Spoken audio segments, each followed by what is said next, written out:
Hey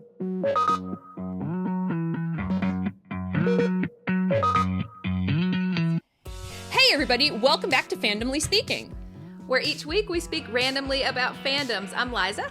And I'm Melissa, and this week we are getting random about the Twilight fandom. Twilight. I'm so excited.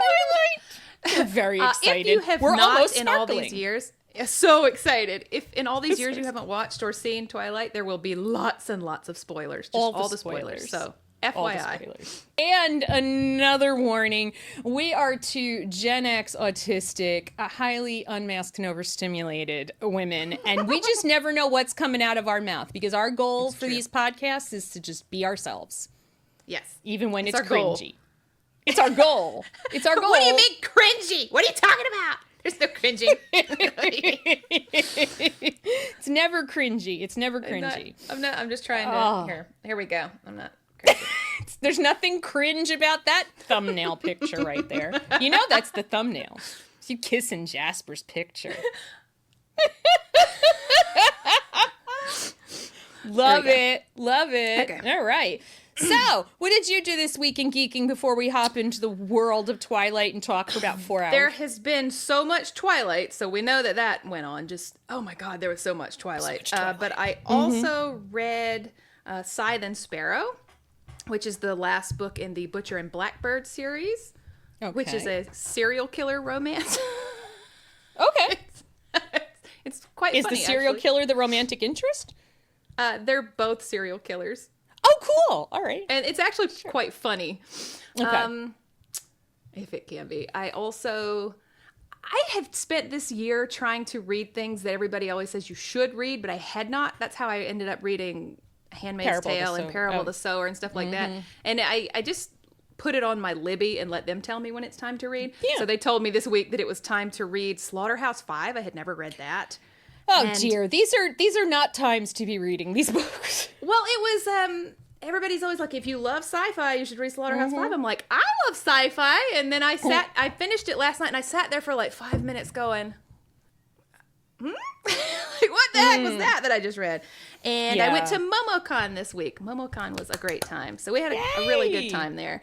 It was so funny because my daughter, we were walking through the vendor hall and my daughter was just like, there's two famous YouTubers over there. I'm like, what? I was like, where? She's like, right there. They're filming right over there. And I was like, she just doesn't care. I'm like, I'm a famous YouTuber, for God's sake. She doesn't, not that matters to her. No, it really does not matter to them. So. Oh, that's funny. This week in geeking for me was, I have been really deep into the Crescent City series. Yes. I am now on that last book. And I love it. I think I started it like maybe Thursday, and it's a long book. They're huge. It's huge. If you have the physical books, they're huge. Yeah, thank God I'm listening to it. But like, I just keep finding things to do that allow me to listen to this book.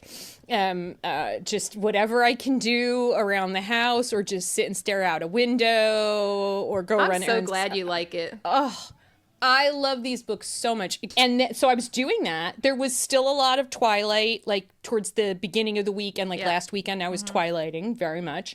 I was going to read Midnight Sun. And then I decided that I'm already so icked out by Edward that I just was not going to do that to myself. And really, I just also wanted to read, I'm in the 5th Throne of Glass book. And then this weekend, every Memorial Day weekend, I make my husband watch all the Avengers movies. So amazing! So we finished up with Endgame last night. How long does that take? It doesn't take that long, because when I say all of the Avengers movies, it's only us watching the ones where they're all together.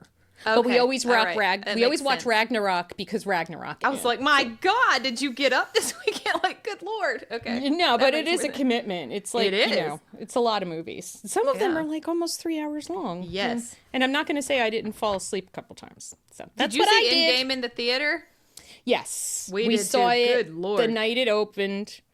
And so I have an observation. and I may make a video about this. It's like a little short seat video. But you know the big scene that everybody always talks about, right? At the end of Endgame, like Captain America and Thor and Iron Man, they're just all beat to shit. Like everybody is just, and it looks like Thanos is going to win. Right. And then, you know, Cap pulls himself up and he tightens up his thing and he's like tightens up his shield and he's gonna keep going, right? And then all of a second he hears Sam and it's like on your left, and then all of a sudden there's this big moment where, by the way, I would like to thank Thanos and his army for standing still for a good 7 minutes to let all of these people come through these portals and get their hero stance. You're ruining it. They all have like a stance. They come through the portal and they're like, even like Spider-Man actually does like the hero landing. It's like, it is.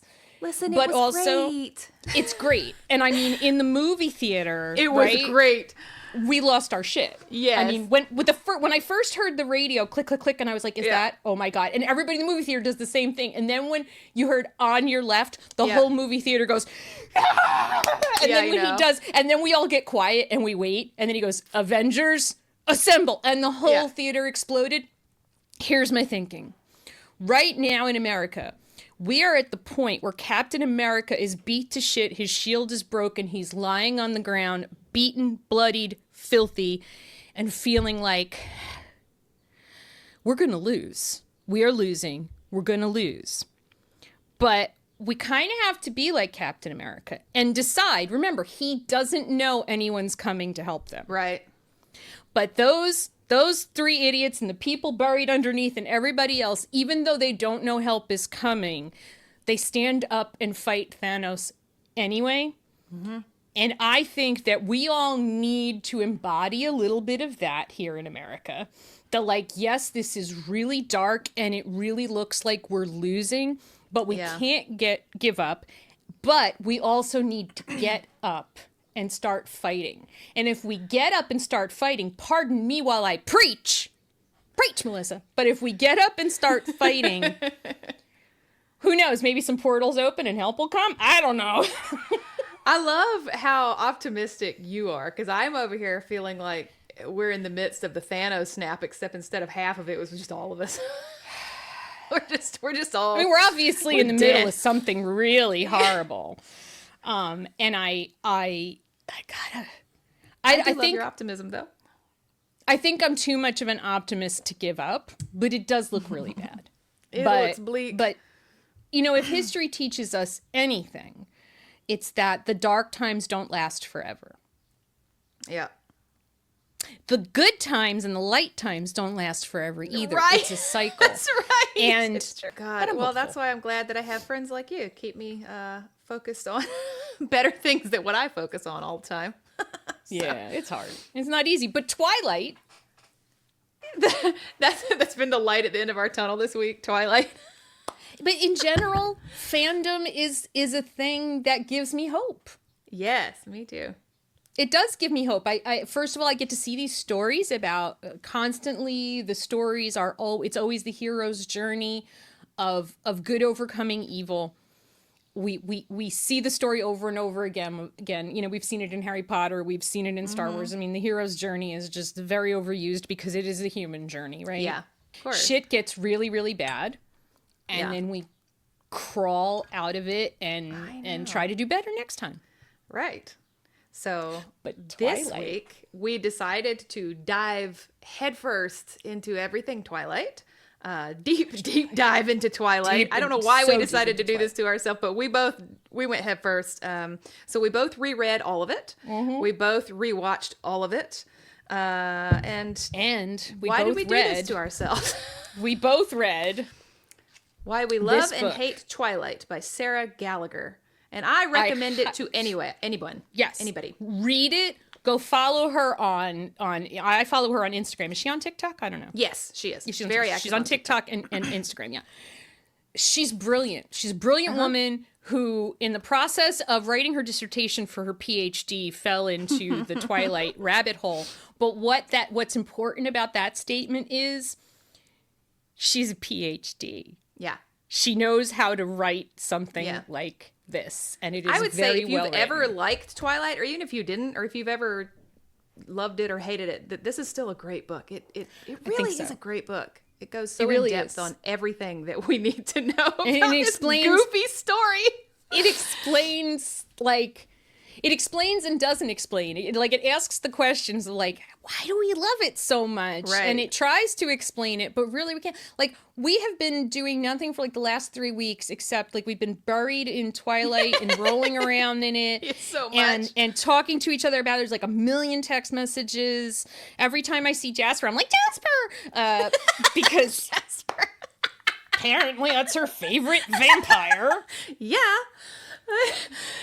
My best friend is on TikTok. She's like, damn it, you have reset my whole algorithm because now all she gets is Jasper. I'm like, I'm not sorry. It's Enjoy not the my Jasper. fault. I will say that the actor is very, very cool, and he's a sweetheart. But I think Twilight. Here's what happened. I got joyful. I enjoyed it.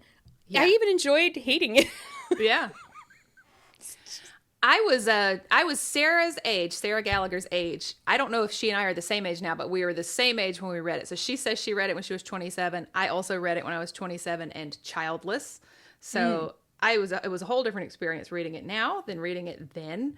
But yeah, I had the same experience as her. And I have a theory, and I'm not saying I'm right. I don't know that I'm right, but I truly believe that Stephanie Meyer found this formula. Not that she invented the formula, but she found this formula. And it made people just obsess over this story. And even though we can look at it now, my God, all the notes, and say, it's kind of terrible. It made you invested and you wanted to know what happened and you were just really deep into it. And I do believe that I'm right about this because then when E.L. James wrote 50 Shades, she used the same formula because it was fan fiction and people also obsessed over that. And we see the same formula in A Court of Thorns and Roses. Yep. Not in Fourth Wing and not in every book, but in a lot of these. And you get obsessed with them. Even if they're terrible and you can tell they're terrible, you just want to roll around in it. And so even as a 45-year-old woman rereading these books, I'm like, I love this. Like, it's still so good. Terrible and good. Yeah, I mean, like, I didn't really hate read it. I was making fun of it, but I was so into it. Sarah Elizabeth Gallagher does say something in here about, can we look at Twilight through the eye of literary criticism? So I was a lit major. I have a degree in English literature, which is stupid because it's not just in English literature, but that's my degree is in English, a language I was born speaking. So this time around, I was trying to, because I was reading her book as I was reading these books, I was trying to look at this a little bit through, like, how would I do this if I was reading these books for school? And one of the things that I think early on in the book pulls people in is that the language because this is all Bella's POV when we're reading the Bella's POV, all of the language that she uses is very extra and very much words, phrases, and thoughts that you would find in a teenage girl's diary. Yeah. And I know this because I have some of my old diaries and teenage girls have we are so heightened in our emotions in those years. We are so extra. It is ridiculous how extra we are. So no matter how old you are as you come to these books, you read it and you remember, Dear Diary. Yeah. Johnny is the most beautiful human being who has ever walked the earth. His hair is like sunlight. Like especially if you that. Just met someone, like it wasn't the boys you went to school with. You just met this new, especially that, like she did, like brand new guy. Absolutely. It's so good though. And it's so bad. Good. But so when I was reading it, I'm sure you too, you were making notes. God, I have so many notes. And so you are seeing the terrible and really problematic things, and still you love it. Like, it's so problematic, and still I love it. I read so many books, and I don't really think about them as I go to sleep or dream about them. I was thinking about Twilight as I was going to sleep. I'm dreaming about Twilight because the same as I did 20 years ago, Yeah. It still happens. It's still good. There's just something so magical about these characters. Right. I mean, the fact that Jasper can be someone's favorite vampire. Can you explain just for the class, why is Jasper your favorite vampire? I know we talked about it in the vampire episode. I'm just curious. No, I cannot. I actually don't know that if I just read the books and there'd never been movies, that it would be that way. But having the movies, I think the movies make the books. I don't know. Like, if you just read the books, they're really great. And I think everybody loved them. But when we got the movies, they are something else all to themselves. That's a whole different thing. And then the dynamic that Jasper had with Rosalie, and then the dynamic that Jasper had with Alice, and then Jackson Rathbone, and how he played that goofy character. Yeah. I just love it so much. I don't know. I really do. It's so funny. He's so funny to me. It is. Was this a cultural reset or a cautionary tale? I don't feel like it was a cultural reset. I do think it's a cautionary tale. Back in the 2005, I didn't start reading it till 2007, and it was a huge shift in media. Like, yes. I mean, teenage girls and what they were consuming, and how it all consumed everyone from teenage girls to moms, which is a bit, I think it did. It was the first book in a long time, or book series. It really did get people reading again. Yeah. And I don't think the books would have remained iconic, though, without the movies. Yeah, I agree. Just a thought. I agree with you. Yeah. So when we're talking about Twilight, so like the book in the first movie, I don't know if you guys who are listening know this. I did not know this until Sarah's book at all. I had never put it together. Right. But the timeline is bonkers. The timeline is absolutely insane. Oh my God. So I don't know if you guys realize, because I didn't, that she met him in January 18th. She met him. That was when he... she was stink. But then he left town for an entire month, and they did not see each other. He just left. Right. And he got back in March. So it's the first time he sees her, and they sit together at lunch and all of that business. Starts asking her questions suddenly about her family after treating her like she smells bad. And then on March 8th, he saves her from an attempted rape. They have still not gone out at this point. Wow. Yeah. Mm-hmm. And then on March 12th, he takes her to the meadow, and this is where he admits that he's been watching her sleep, and they are now a couple. So they met at school in January. They did not speak until March, and then all of a sudden they are together, and she's like introducing him to her family, and that's when they have the baseball game, and she's ready to she's run ready to away. become a vampire. So they've had one date. Did you guys realize that? They had one date, and she ran away. If it's even Phoenix. a date, yeah. To Phoenix, and like, wow, what the hell? That blew my mind. I didn't notice any of that, because we're hearing it from Bella's perspective day to day, and how she's obsessing over this boy. They had barely spoken, and then she ran away. Again fits into the compressed timeline that is high school. So much happens and changes, right? Like the lightning speed of shifts that happen in relationships and life in high school. I feel like this does but I'm still blown away that all these books take place in 18 months? The whole book, from start to the very end, is exactly 2 years, almost to the day. But yeah, I mean, with her getting married and all that, it's just within the year. She's ready to and then there's the months away. That he's gone. So that what is that? October, November, December? He's gone for over 6 months. That's how long he's gone. I knew she went not so cuckoo, but she went nuts, and it went from like October to it was like 4 months of her and then just she sitting started around and hanging with out Jacob with for like 2 months, and then he came. And then she ran away to Italy. But anyway, the timeline's bonkers. If you've never seen it, you should put that is impressive. So it all starts when Bella Swan makes the self-sacrificing decision to move to Forks, a place where, what is it? It's the most rainy place in the world. I think so. Just, supposedly, or in the that's US why they're whatever. in the Pacific Northwest, because there's never sunshine. Yeah. From Phoenix, where there is only sunshine. Yeah. Which she claims to love so much, and it makes no sense with her character at all. No, because she's so pale.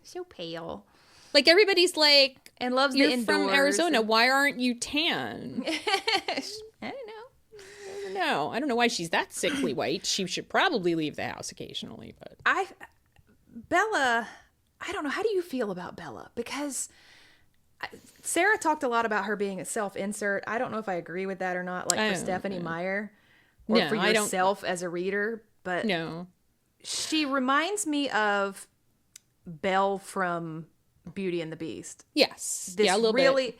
Because it's very exhausting if you think about it, that, I just don't like anybody here. That Disney Beauty and the Beast, the very beginning where Belle just hates everyone. I'm like, these people are just saying good morning to you and you're being an absolute twat. Like, what's wrong with you? Leave me alone. Yeah. And Bella's the same way. Yeah. I think so, and I joke with my family that I'm like the kid in the Sixth Sense, except I see autistic people. Yeah. But I do think I could maybe take some of her personality and craft a narrative that she might be somewhere on the spectrum. But what I really think is going on with Bella Swan is that she needs therapy. Bad. Yeah, she has childhood trauma. She had a lot of childhood trauma. She needs therapy and probably maybe some medication to help her get through this hump. She is a parentified child. Right. So we see that she has had to literally do things like pay the bills. Right. That just causes so many deep scars and wounds and developmental issues. Right. If you are not able to rely for protection, sustenance, shelter, all of those things from the person who is supposed to be providing it to you as a child, it fucks you up for your whole life. Right. And it's not mentioned explicitly in the book, especially since we're seeing it from Bella's perspective. But if that is the case, then it most likely was the case that she sometimes went through food insecurity, sometimes where she was dirty, sometimes where her house and things got shut off or they lost their place. It had to have happened if Renee was that I think there's something in the first book or one of the books, there is something about that she took over the bills after they lost after the lights got turned off or something. Yeah, she was a child. Yeah. And then her father is Charlie and Sam God forbid Sam. I'm sure he was a much better father to little baby Dean. Yeah. Even with his bad wig and his blurry wife. But I mean, he definitely, John Winchester and Charlie could form a club. Yeah, and that's where the movies and the books totally deviate, because you can actually really like Charlie Swan on the movies, and most people really do, and he actually is a good dad to her for a bit. Charlie is a shit dad. He's terrible. He really, and useless. I also did not notice that when I first read it. I don't think I noticed it the first. I don't think I noticed it the first time around. Like, her friends at school are not close friends, right? Because she's engineered it that way. So he's all she's got. And meanwhile, the summers that she came to be with him, she did not speak of them fondly. She also mentioned something in the book about going on fishing trips and like that's how she learned to cope with really horrible situations or something. It's in here. I need to, because she mentions that the only time she ever saw Jacob, that she remembers was when they went fishing with Billy. But she didn't even play with Jacob. She played with his sisters. No. She was put with his sisters. She played with his sisters. But there is something in here about her and fishing, like that it was such a, but it never explains why. Yeah, but I want you to think about that too. In the entire, from what she says, in the entirety of the year, she saw him 2 weeks of the entire year. Right.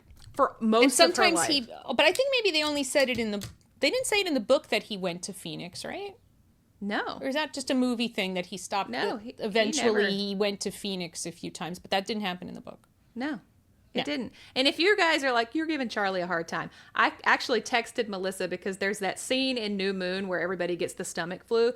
Bella is 17 years old. She lays on the floor in her bathroom for over 8 hours, vomiting and having diarrhea, and Charlie leaves the house.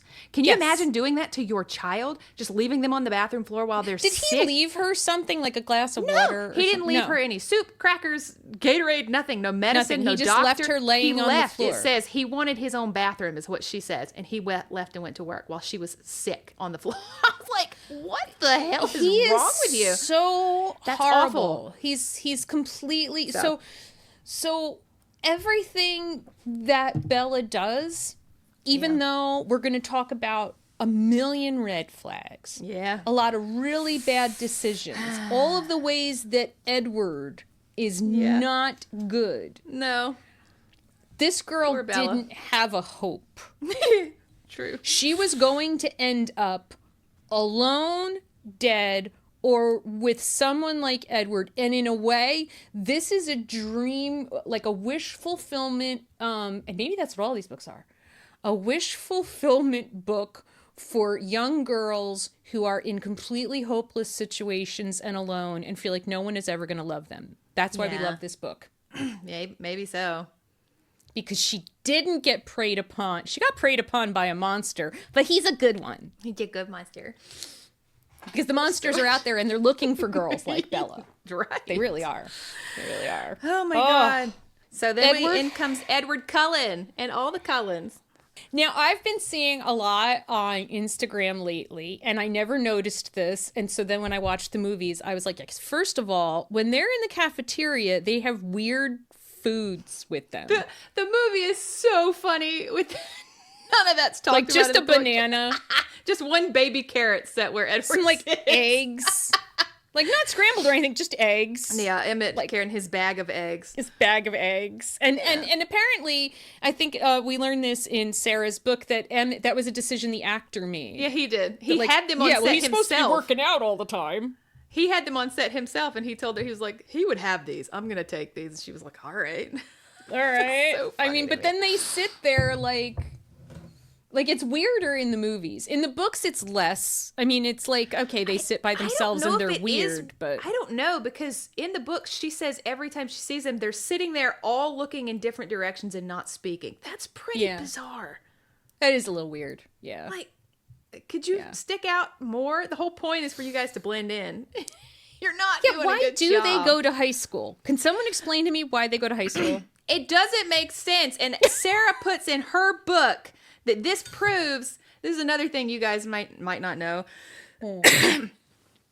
that vampires' brains stop developing when they are turned. So not a single one of the Cullens have a fully developed frontal lobe, except for Esme, because she was turned at 26. Even Carlisle was only 23. Oh. 23. So none of them are fully developed. And this is maybe why they make this terrible decision to just keep going to high school. Like, this makes sense because she puts in there, if you had this beautiful family and they were all dating each other and they came in and just sat still looking like they were ready to commit murder, everybody be talking about that. So the fact that they think this is a great idea proves that they're not really very mature. No, but I also have an argument against, even though I know that's in the illustrated guide to Twilight, which I have not read, but I do intend to get my hands on thanks to Sarah Elizabeth's advice. Yes, right. Okay, so we have this medical thing that we've been told that, the human brain doesn't mature until we're like 25, 26. Correct. But I have a contrary point to that, given that some of these people are like 100 or so years old. It might not really apply to them. They would have applied earlier, like to some of the older vampires. Right. But, people used to only live into their like 30s and 40s. That's true. So I think that in the modern world, we have a prolonged adolescence that has affected our brain development. But I am willing to believe that people who are like Arrow's age and like some of those older vampires, if they were turned at 20, they had a fully developed brain at that point. That's my argument. Maybe so. Could be wrong. Just the whole thing. Also, I was thinking about what a miserable thing that would be, because I bet none of you have thought about it, because I had not thought about it. What that means is that in about 50 years from now, maybe 60, they're probably going to come back to Forks. Bella's going to have to go back to high school. Yeah. Gross. You couldn't pay me. If I'm an immortal being, Never. How many times would I go? Never would I go back to high school. I would never go back to high school. You guys thought about that? I would be like, and especially because they can live anywhere. she and Edward are just going to go back through high school. No. I would never go back refuse. to high school. I'd go be a rich person all over the world. I'd enjoy life a little bit. I would try to help people, but I would never go back to high school. No, me neither. Never. So, And they've done this multiple times. Yep. Yeah. So that's the silliest part to me. Of all the silly parts, really it's is. so crazy. So Edward. Yeah. He looks at her like, she committed a crime. She farted in his presence. And Yeah. And he was supposed to be Henry Cavill. You guys know that, right? It wouldn't have worked, but I love Henry Cavill. Well, that's how Stephanie Meyer saw him as she was writing him, as Henry Cavill. Yeah. I don't know. There's some in the enhanced version of the book, Why We Love and Hate Twilight. There's she gives us links to some of the book covers that Stephanie imagined, and one of them has to go look at those. Like, go look at those. Those are the best gift that she's given us. She made Photoshops with Henry Cavill's face on the Twilight books. It's amazing. It's amazing. So in the book, we get the description of him acting like she smells funny and all that stuff. But in the movie, Robert Pattinson is like so extra. I mean, he's literally like, I mean, that is so humiliating. And this poor girl, right? She's Think like, of if she just moved here. That would have messed me up so much. Yeah. So much. Especially because she was already just a tiny bit obsessed already, because he's like the hot guy and he's looking at her. And he looks at her like, because he's trying to hear her thoughts, and he's like, yeah, constantly giving her the stink eye. Yeah. So good. It is so Oh my good. It is God. so good. Yeah, but that scene is so weird. And then there's something in the book here, when we're talking about not being able to hear her thoughts, would Edward have been interested in Bella at all if he could have heard her thoughts? No. I mean, No. it's just the answer's flat no. It's not even That's close. the only thing he's attracted to, is he It can't is. hear her thoughts. It doesn't matter what she looks like. Right. Doesn't Or matter smells who like. she is. No. Yeah, he would And then not. he goes and they make up all this bullshit about you're my personal Singer. flavor of heroin, and no, you just can't read her thoughts, so she's a mystery. And men technically, love that shit. If he could have read her thoughts, the way he treated all those other kids, he was so pretentious. And He the way he was. treated all those other kids and just hated their thoughts. He with would have his- treated her just like Jessica. Yeah. And she was worse than Jessica. Her thoughts about Edward could have were heard her worse thoughts. than Jessica by a mile. So yeah, he Never in a million years. years, never in a million years would he have been interested in her. So I think that's a very important part. Yeah. And so then he comes, so he disappears for a month because, she smells so wonderful to him that he needs to go get his crap together. And what does he do so he comes back and he Saves her from the van that squishes her, and then he gaslights her for a good, 5 chapters. That You're dreaming. You didn't see what you thought you saw. Yep. Yeah. that kind of stuff. And at the same time, he does this really weird thing where he becomes the best listener in the entire world. And she tells him her whole life. Yeah, And because he listens can't and he hear. asks He just follow-up wants questions. to know everything. He's like, but why? But how? But then Which what would have to be happened? so intoxicating to that girl that we were talking about, had no one paying attention to her for her whole life. Yep. Yeah. I mean, I totally get why Bella falls in love with him. I totally get it. And then he does the thing where he watches her sleep, which we think is creepy when we read it. And then you read Midnight Sun and you're like, oh, it's even creepier. Oh my God, it's so bad. It's so bad. He Oiled the window so it angsty. wouldn't squeak. He's So he could angsty. sneak into her room and stalk her. Oh, Edward. No, Yeah. sweetie, that's not okay. But No. the worst part about it is, and I have it in the timeline here, he told her that on the March 12th when they went to the meadow. He tells her that he's been watching her sleep. And she says in the book, I'm flattered. That was Yes. her words. I'm flattered. Girl, somebody parent this child. Like, what do you mean you're at her. You know why? Because her parents never tucked her in. They never read her a book. They never sang to her. And she knows for damn sure they never checked on her because when she was a baby, she woke up on the floor all the time because she was rolling off the fucking bed because her mother didn't have side rails or put her in a crib or a toddler bed. So she knows no one has ever checked on her while she's sleeping. She's completely... never been watched over. So the idea that he watches her while she's sleeping and from seems that really night sweet. on, he stays in her room every night. Every night. Ugh, no. It's so messed and she up. starts getting panicky about him leaving. At any moment that he leaves him, she starts having actually what you can see is panic attacks about him leaving her. Oh my god. Because she's got the first like attachment that she's ever really had. And she has it like she's never had secure attachment, so she doesn't know what that's like. She only just knows that people always leave her and nobody cares about her. Yeah. It's so sad. Bella is such a sad character. It is. She is. So sad. And so sad. and there was really I don't wish that she hadn't written Midnight Sun. I'm glad we got to read it, but seeing it doesn't make you like Edward any better. He's just it doesn't help. He has so much self-hatred and it's so ridiculous. Why do you think she wrote Midnight Sun? Like, did she intentionally, like, did she know that we were all going to read it and be like, ew? I don't know. And I told you that, I told you once that E.L. James wrote it from Christian Grey's perspective as well, which is also just awful. It is the same type of awful as well. It's like the whole thing is called 50 Shades because he's supposed to be 50 Shades of fucked up. That's what it's called. Right. It's way worse. He's way worse than that. It's way worse. So I don't know why they made these decisions to be like, let us have some mystery in these guys. We don't need to see into their please don't psyches. let us go in their heads. No, it's not good. I do love the kids in Forks, though. The kids in Forks are like, if Bella had been normal, she could have had a good life there. Yeah, she would have had some friends. They go out to the movies together. Yeah. They go to the beach at La Push and they have bonfires. And it sounds like she could have had a life in Forks if she was willing to or knew how to get outside herself, which she didn't know how to do. And even except though with we vampires. Right, exactly. Or werewolves or whatever. Yeah. Even though we love Anna Kendrick and she made Jessica an actually good character. Yeah.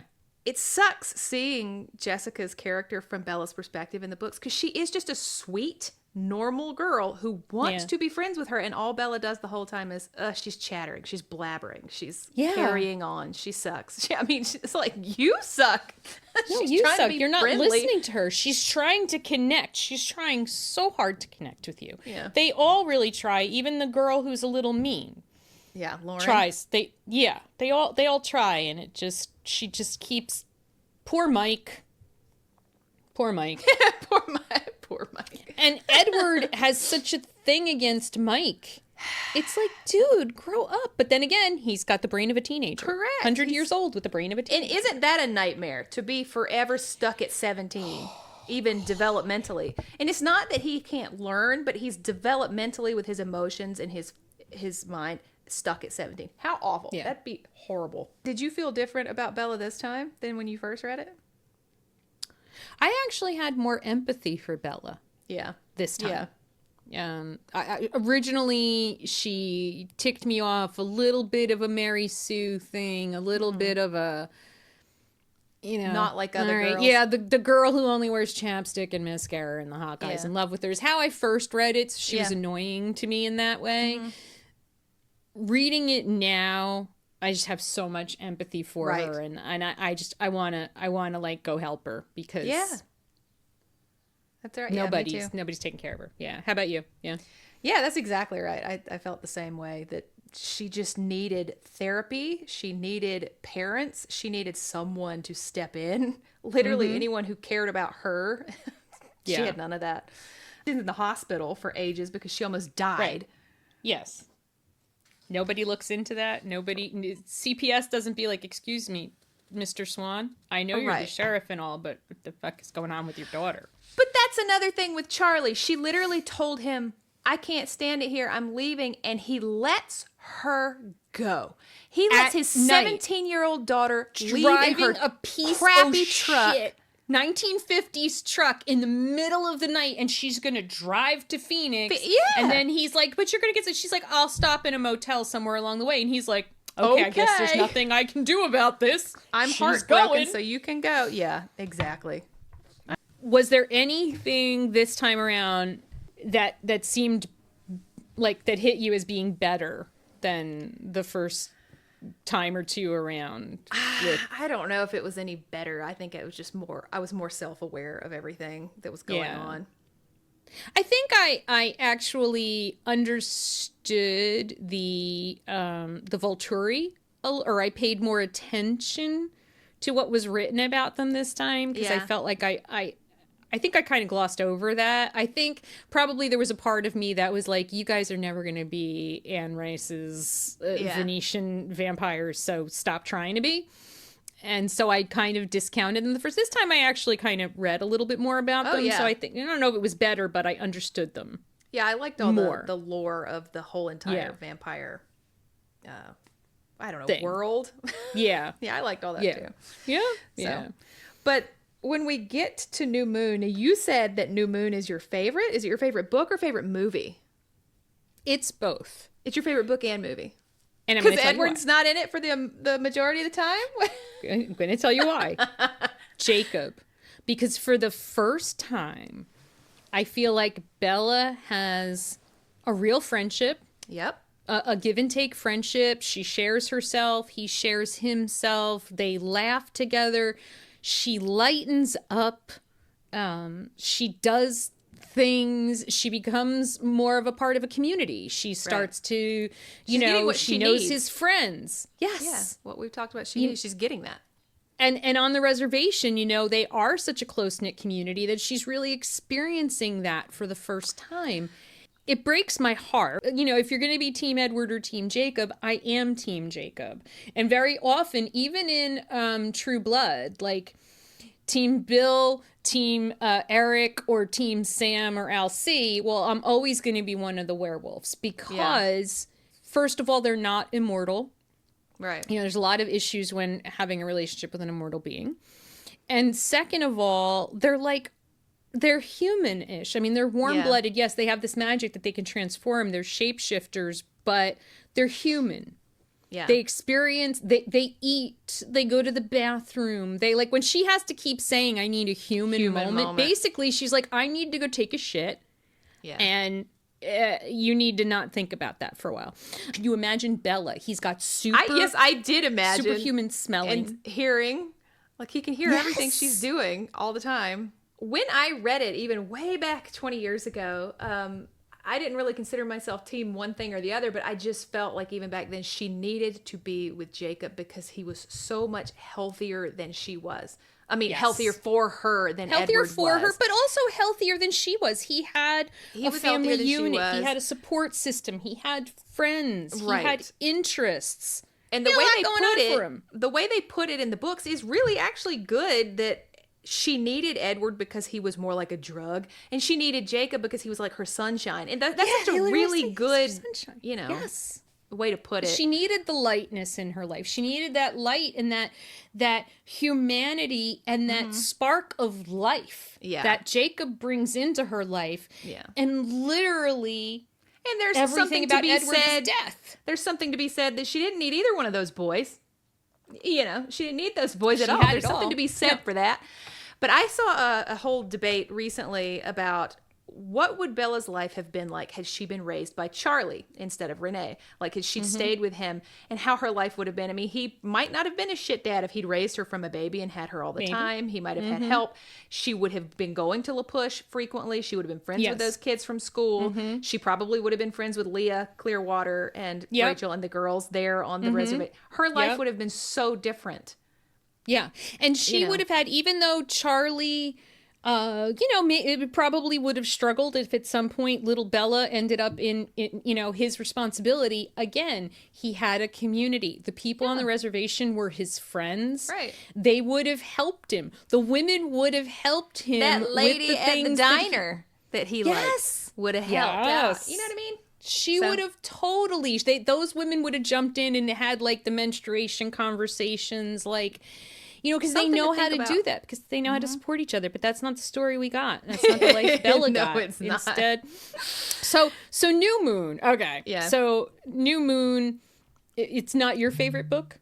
I don't really necessarily have a favorite one way or the other, I don't think. If I had to pick, probably it'd just be Twilight, I guess. I don't know. Okay. Just like the first one, just... Maybe. Yeah. I think... I don't remember when the years were they came out. I feel like I read them all at once, but I guess I didn't. But it felt like they came out really fast. Really I don't know why that is. Maybe because the movies started coming out in between the books. Mm-hmm. So maybe we were getting like a steady drip of Twilight for a while, but it did they feel came out really quickly. But Edward skedaddles after she gets a paper cut, and my boyfriend almost kills her. Can we talk about this birthday party? This stupid birthday party and the way that even this is another thing. So I feel like maybe Jacob listens to what Bella wants, needs, and asks for. Right. Whereas Bella tells everybody, the Cullens know, she doesn't like parties. She doesn't like being the center of attention. She doesn't want presents. So what they do is they host Alice, who, by the way, Alice is a very problematic character, and no one ever wants to admit that. Right. Alice is the one who caused this situation. Yeah. She's the one who wanted to make a big party out of this. And then they used the super expensive, I know exactly the wrapping paper, because we've all cut ourselves on the super expensive wrapping paper, because you can't cut yourself on the shit from Walmart, okay? But the thick shit you get from a Hallmark store that costs $6 a roll, that will cut you. Right. And that's what happens. And what does Jasper do?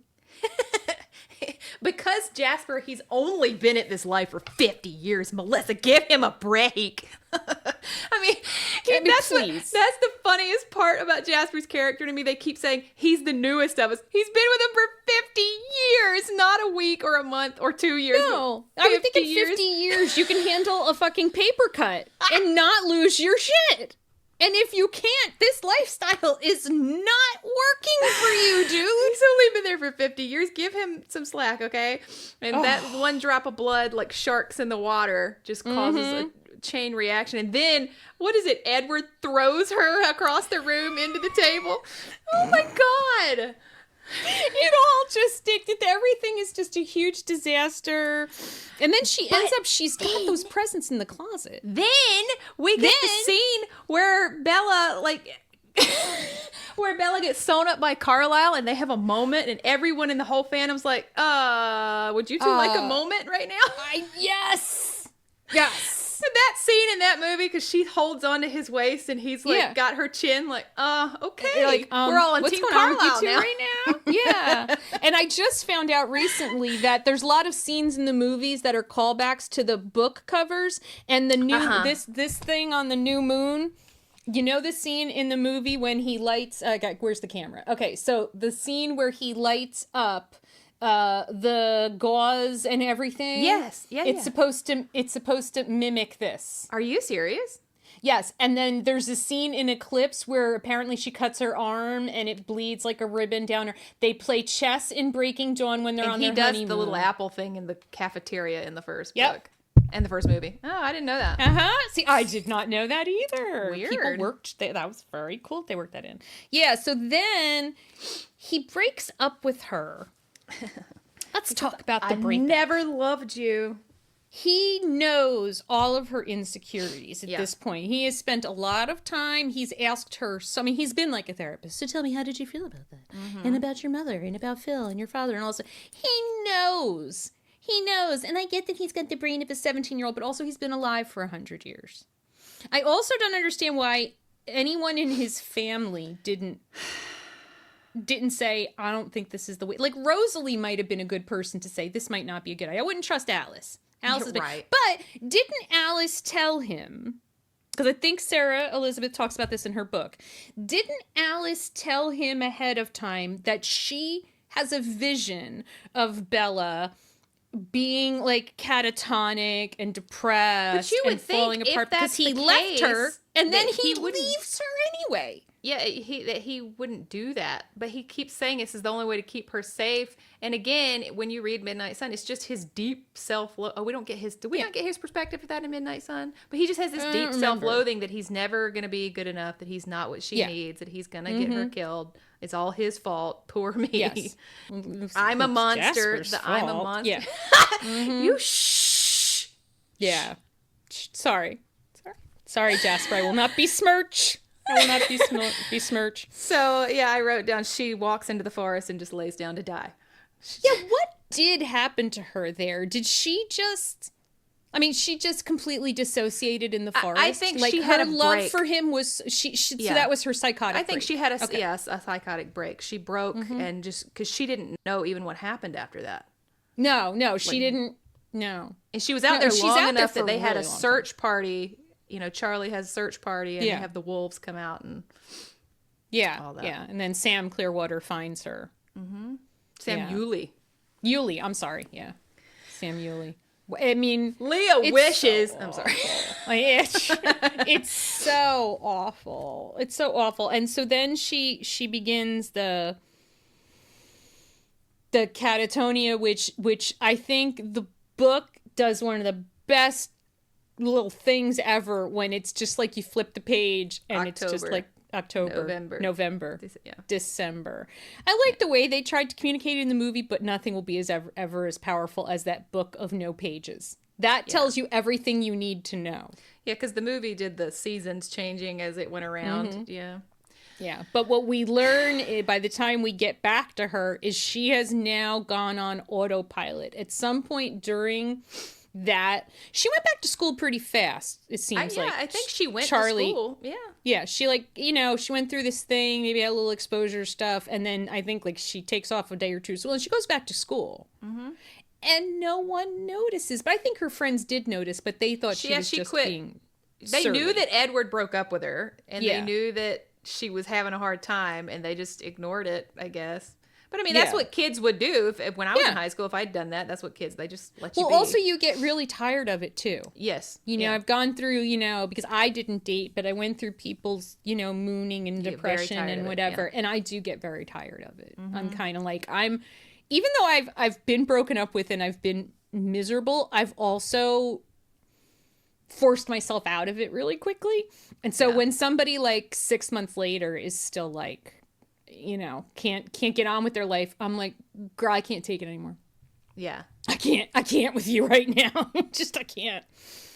It's they definitely did that to her. Left her over to sit by herself and be by herself. And she was still somehow making good grades. And I guess she was eating, because I know one of the first things most girls do when they have that kind of feel like I think she ate just enough to not attract the attention of anyone. Right. Also, I think Bella has honed her skills as a child of an absentee mother in keeping CPS at bay. Yeah. So she always knows how to do just enough. Eat enough, be clean enough, get good grades so they never question and they never want to see your mother. Follow the rules, but also you can do that all on autopilot. Yeah, sure. Definitely. And that's awful, because that's what she does. She does. Until she becomes an adrenaline junkie. Did you, I thought... I don't know what I thought was going on the first time I read it, but I thought he was there initially. Yeah, I think everybody thought that since this world has some magic and there is some mind stuff, that somehow he's talking to her. I think we all kind of thought that, right? Yeah. So maybe we're going to find out that he's actually communicating with her. No, she just went absolutely crazy. It's so bad. She's seeing him. Yeah, seeing and hearing him when she almost kills herself. That's, She has completely cracked, and no one ever fixes it. No. This doesn't get fixed. He comes back. Yes, which is literally not the way we worst fix thing. it. Correct. That's the worst thing that could happen. Worst way if you're a friend or your sister or your mom or your daughter was with a guy that made her catatonic and he came back, you would be like, absolutely not. You are not allowed within a mile from my house. No, and Charlie doesn't really have necessarily that reaction. Right. I mean, he's actually a little, I mean, he's like, oh, I really hoped she was going to hook up with Jacob, but she seems better now that Edward's back, so... So before we go any further into New Moon, because we are going to spend a lot of time up at the res with the Quileute tribe, which Quileutes were probably mangling it, butchering it. We apologize. So in the book, Why We Love and Hate Twilight, so Sarah Elizabeth Gallagher makes a lot of really important points about the treatment of Native Americans in this book, but it's even worse. So apparently she chose and thank you again, Sarah Elizabeth Gallagher, for your scholarship on this. Yeah. But I'm not even joking about it, because this is really important shit here. It's very important. She, instead of inventing a Native American tribe, Native Americans, right? Sorry. So this is what Stephanie had to say about this. About this Native American tribe. They have the wolf legend. The story goes that they descended from wolves. A magician changed the first Quileute from a wolf into a man. That's how they began. And when reading the legend, I thought, that's kind of funny. Because werewolf people and vampires don't get along at all. And how funny is that there's a story right here where I set my vampire story. The story that you didn't tell the way they tell it. Right. And Sarah Elizabeth says she devotes many words in her book to how very unfunny it is that Stephanie Meyer chose to use a very real Native American tribe in books that distorts their origin, perpetuates damaging stereotypes about indigenous men, and ultimately portrays indigenous boys falling in love with babies. Yeah. And so on page 95 of Sarah's book, she dives into this a little bit more, and this really brought it home for me. What Sarah Elizabeth says here is that, Meyer sets up her story so that droves of indigenous boys turn into animals when near the scent of pale, white, rich vampires. And this happens because of their indigenous ancestry. Right. The Cullens are portrayed as in control, a dignified group of monsters who are poised and careful in how they present themselves and what they hunt. On the other hand, those tribes who transform into werewolves experience dramatic mood changes and nearly uncontrollable rage when nearing their first transformation. Yeah. It's so painfully obvious racism that it hurts me that I didn't see it the first time. Yeah, me too.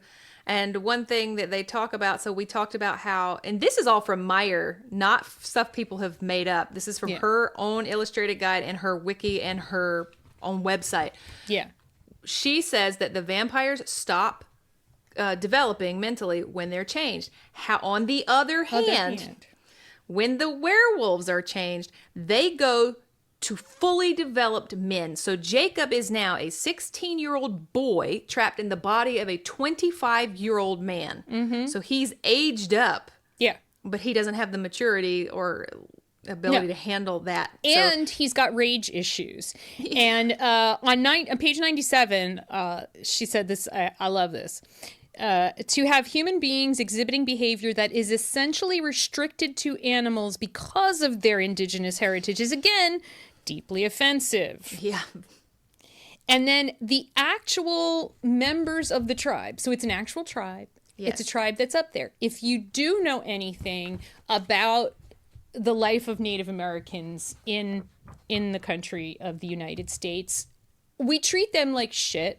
Yep. Reservations are not like great places. They struggle financially. They're still treated like crap by the people around them, even though they were here first. There's so much indignity and hurt that has already been done. So you would think that maybe since she became mega rich, she would maybe want to help the tribe. Well, Sarah Elizabeth, thankfully, does put lots of links so that you can donate to the actual Quileute tribe. And we'll include them in our notes. Yeah, yes. You can actually help the people that have maybe been harmed by these stereotypes through all of this, because they got a lot of attention they weren't intending to get through this book and this media. No. Jacob, who starts out this sweet cinnamon roll of a guy, and we love him so much in New Moon. He gets a complete character assassination throughout the rest of this story.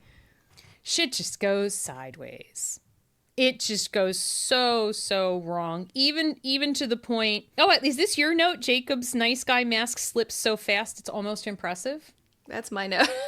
Accelerated puberty into adult manhood, and his response Straight to that into is toxic masculinity. To try to force himself on Bella. Yeah. Charlie Swan says, "Good job, buddy." He forcefully kisses her against her will, and Charlie supports that. Yeah. Yep, that all happened. I mean, this is what you and I were talking about in episode 8 about things that we used to just see as normal in media, but now we're like, what the hell were they trying to teach us? What does that teach girls? What does that teach teenagers? Like, what does that teach? And why were we as grown women reading this like, this is so cute? I put in here that Jacob and Bella get so close. And then Stephanie Meyer remembers like, wait a minute, I'm Team Edward.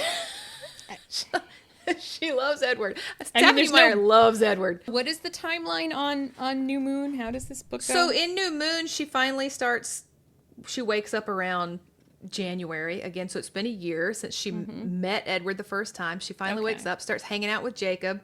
And then she goes to the meadow in March and sees Laurent and the wolves for the first time. Yeah. But then by March 16th, that's when she jumps off the cliff. Alice comes back. Everything goes to shit. And she goes to Italy. It has only been a year since their first date, and he's been gone the majority of this time. And she goes to Italy. It's just crazy.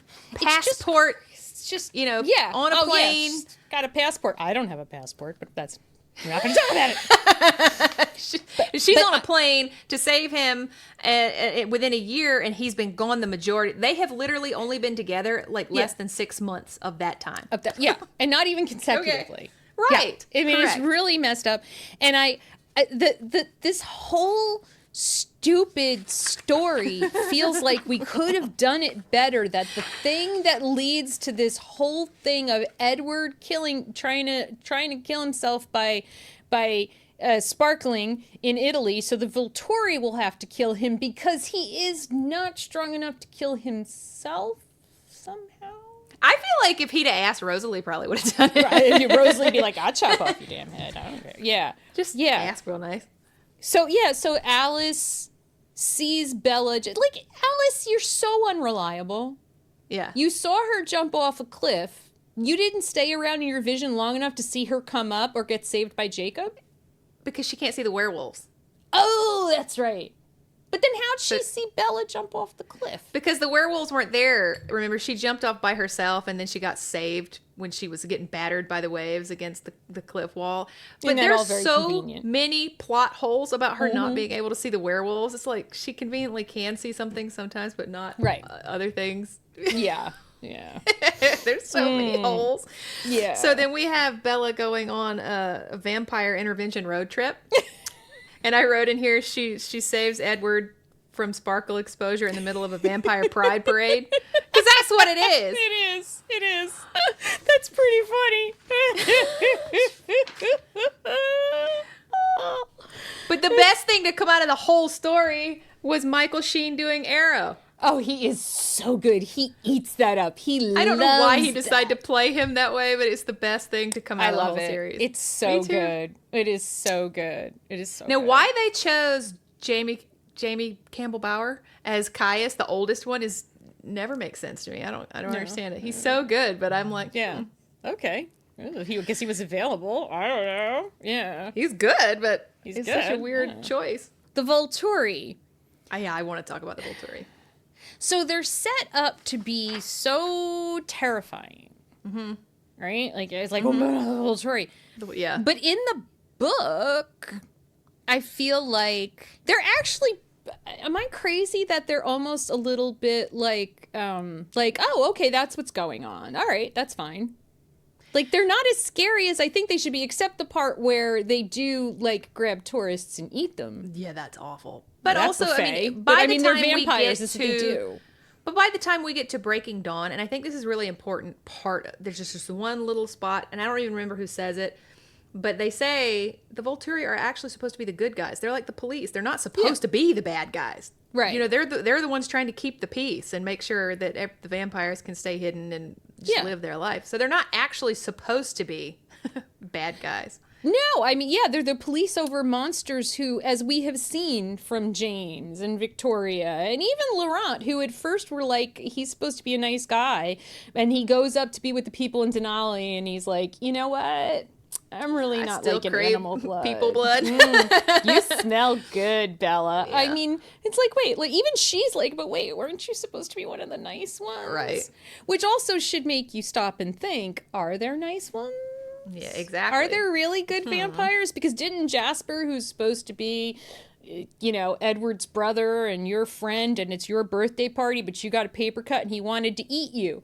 There are no nice vampires. Well, we can get into so much about that as well because of all the problems that, like, Rosalie murdered a whole bunch of people. Edward murdered a whole bunch of people, playing judge and jury there. Yeah. Carlisle is not a good person. No. He is such a bad person. No, he is... all right. And that goes back to him being, 23 years old. Yeah, so my Carlisle, here's my thing. The Cullens are a cult. Yeah. Carlisle, so I don't remember if we ever learn what his special gift is, because they're like not all vampires. It's supposed to be his compassion. It was just his overwhelming compassion. It's his charisma. Yeah. That's really what it is.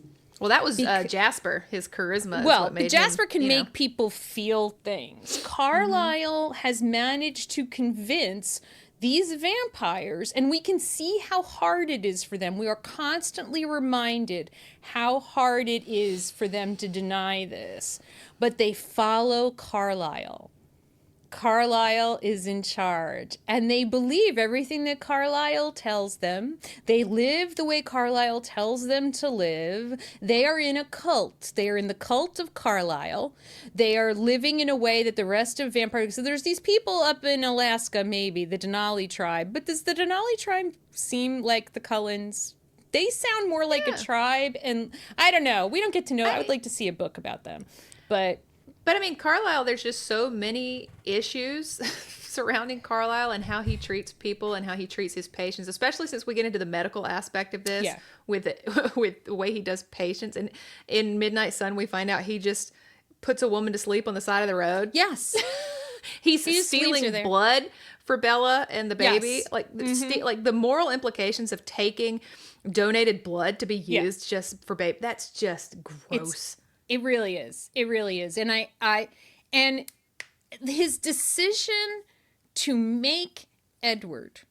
Yeah. Like, he's like, well, he was on the edge of death. I'm like, could you not find somebody, maybe an adult, who is on the edge of death? Because it was the Spanish flu. Yeah. Millions of people died. Many of them were adults in their 20s. So if you were lonely, you could have found somebody. But he chooses because he's like, oh, well, Edward's mother loved him so much. I'm like, then she wouldn't have wanted this life for him. Right. Why did you think that his mother's love meant that you should make him a vampire? She wrote something in here that makes me laugh. I have to find it because they didn't have another choice. It says, but surely all humans Carlisle has turned did indeed have another choice, which was to die instead of going to high school for eternity. Right? Yeah. I mean, so as I understand what happened to Rosalie, right? Mm-hmm. She's this society girl. She's been raised to be a certain way, prim, proper society girl. She knows she's got to make a good marriage, so she's got this marriage, and she's going to go do the thing she wanted to do all her life, which is to get married and have babies and be a wife and a housewife and do all those things. It turns out the guy that her father, engaged her to is a monster, right? And he and his friends, from what I can tell, sexually assault her to death. Mm-hmm. They beat her and sexually assault her to death, which I do not understand. Her fiance's was, I mean, how drunk was he? Like, how drunk do you have to be to do that? But here's the thing. Carlisle saw this and went, oh, she's really going to want to live forever. Yeah. No, he didn't. He saw that and was like, Edward's lonely. Yes. He's like, she's really pretty. Edward's lonely. Well, that's the same with Esme, though. It never occurred to him though. that she might not want to ever be That's anyone's the same with mate. Esme. She literally was committing suicide. Yes. Child loss. Why Yeah. would you save her from that? You know what? She's going to want to live with this loss forever. Forever. I mean, it would have Rosalie's been... going to want to live with that trauma forever. And by the way, Yeah. because we're vampires, we're never going to try and get therapy or help her. Right. One of my favorite things is in the very first book when they go to play baseball. And Esme's like, I think of Edward as a son. Did you know I had a baby once? He died and I jumped off a cliff. Like almost in that exact order. It's like, okay, trauma dump. He's playing God. Yeah.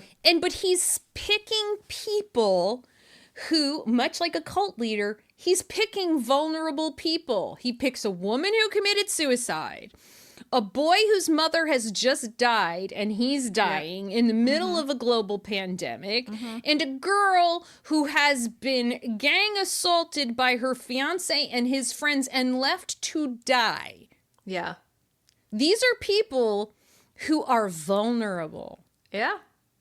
Yeah. My favorite headcanon that fans came up with and Sarah talks about is that Carlisle would have been a vaccine vigilante if it had been during COVID when all this had happened, because Edward would have been horrified about the pandemic and Bella getting sick. Yep. So nobody would have been allowed near there. You've been vaccinated. Yeah. Wear a mask. Wear a mask. We're vaccinated. Carlisle would have been vaccinating everybody in their sleep. God. I love it. That's so funny to me. Yeah. I wanted to ask you, since we were talking about the Volturi, here's what I don't understand. So, and I don't know if this is just Meyer not writing this well. I don't know. So when she sees, it doesn't come across in the movies at all, but when she sees the Volturi, specifically Aro, Marcus, and Caius, and then when we see, who is it, the weird two vampires that Jacob calls Dracula that come in. When Bella sees the Volturi and these guys, they're literally like paper thin skin, and their eyes are milky. A lot of stuff about and their skin. They're like mummified almost. Yeah. My point that I'm trying to make is that they're supposed to live forever, but if as a vampire you quite literally age as you go, and honestly maybe age poorly, what's the point of all of this? Like, you're going to age and it's going to be bad and you're going to live forever in this terrible mummified state as you go. Yeah, is that a comfortable feeling? Because one of my favorite parts in Breaking Dawn in that scene, the scene, is when Marcus is standing there and he's like, oh, thank God. And they just tear him apart. Like, finally. Yes. Because, who wants to live forever? Like, I don't want to live like this forever. Yeah, that is weird. I don't understand why she chose to make them stone. Mm-hmm. It was a weird choice. They're stone. That was a choice. So like even Bella's like she even talks about like it's like, being hugged by the statue marble of David. Statue. And it's like it's cold and she's always cold, so she always has to have a blanket in between them.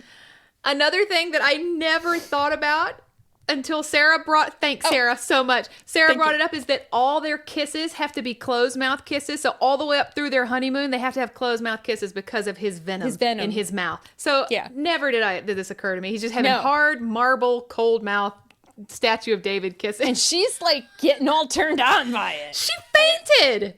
I know. Like, she keeps forgetting to breathe while they're kissing. And I'm like, you have a nose. Girl. That's how we do it. So it's no wonder that when she kissed Jacob finally in Eclipse, that she was like, oh, you know what? That's warm. Yeah, well, that's different. Anyway. So then we go into the filler book, as you call it, the third book in a series. That's what you've always made that point. And this is the filler episode. The love triangle. Even when you're watching the movies, you're like, wait, did I watch Eclipse? What happened every time one? I have to think about what happens in Eclipse. It's like, wait, that was a movie? They made a movie out of that book? What happened in that book? I don't even know I have to look at this. I'm like, there was a love trial. Oh, Victoria. Oh, that's right. She's making all the newborns. I wrote it should be cool. Like, the plot of Eclipse should be cool. There's a new vampire newborn army. That should be cool. We get like backstory of the Cullens. That should be cool. Yeah, there's a really cool training montage, but none of it's it doesn't translate. No, that movie just goes by like. Yeah. Like, how does that movie end? I don't know. Oh, they battle the newborn vampires and they kill Well, yeah, them they all. battle Victoria, and then he asks her to marry him, and that's how it ends. He says, "Will you marry me?" And it goes to black. I'll die in the battle unless you kiss me. Wait, is that what happened, or was that? I don't know. I don't know what happens here. So we just, this is the worst part. We just watched all the movies, read all the books, and we cannot remember the plot of Eclipse. That's how bad Eclipse is. Oh no, in New Moon he asks if she'll marry him, and then it goes to black. So he comes back from his vampire vacation and then he asks if she'll marry him. Of course she says yes.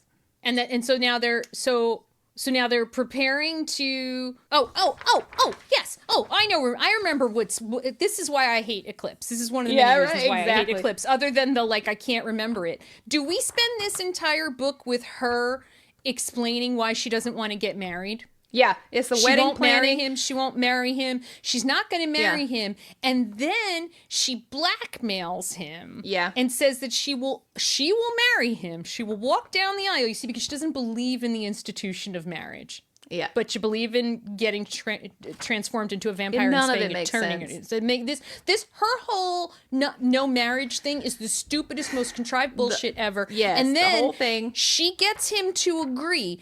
Despite what he knows to be true, she says, "I will marry you if you promise to have sex with me." Yeah, the whole entire book and movie turns into whether or not Bella is allowed to have sex. The whole thing. Which again goes back to purity culture. Wait, it loops us back to if he could just have heard her thoughts in the begin with, he wouldn't have liked her at all, because all she has thought about this entire time is whether or not she can get that ice cold otter pop. That's all she wants. That's what she wants. That's all she needs. And that's all she's ever wanted. And he, because he's a child of the 1900s. And, sure. And he okay. She's like, yeah, sure.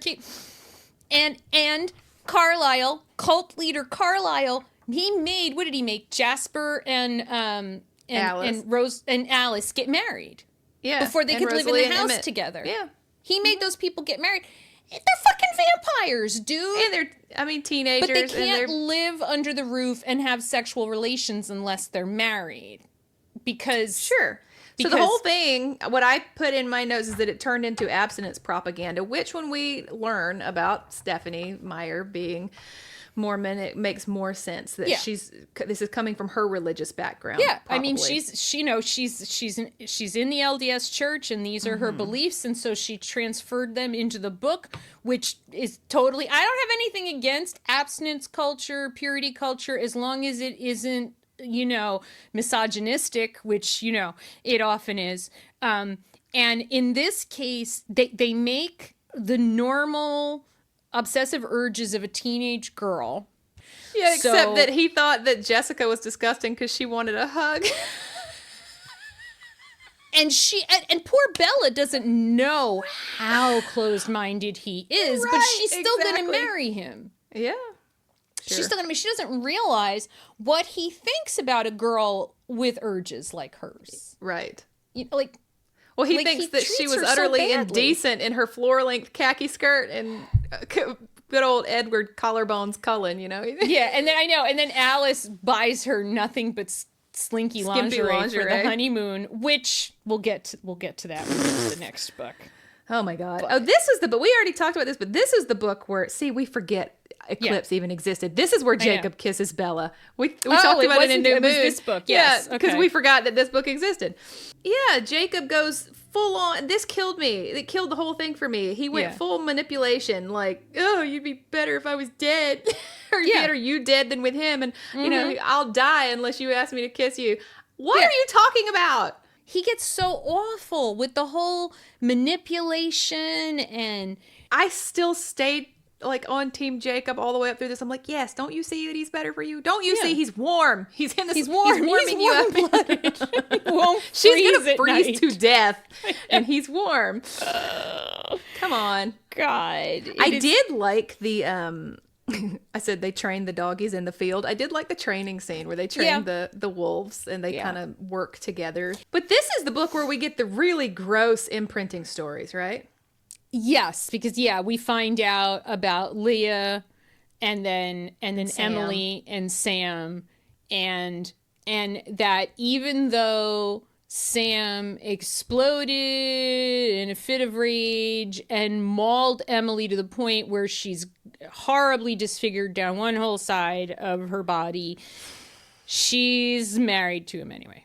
Does that make sense to you? Because according to the guide, she got mauled because she turned down his proposal. So she didn't want to be with him because he was with Leah, and she knew Leah loved him. And she's like, I'm not doing that. And I'm not doing that to my cousin. Who are you? Imprinting is not a mating bond. And it's not a two-way street. It's just him imprinting on her. It's not, right. So he imprinted on her. Emily could have been like, it makes it sound like love bombing works, is what it makes it sound like. Well, and do you know what I'm that saying? Is that cycle of abuse and then overshowering with love and affection and apologies and I'm never going to do it again, and then always Sam, and then she has to bear the burden of Sam's guilt every time he sees the scars on her face that he put there. She carries that burden. Fuck you, Sam.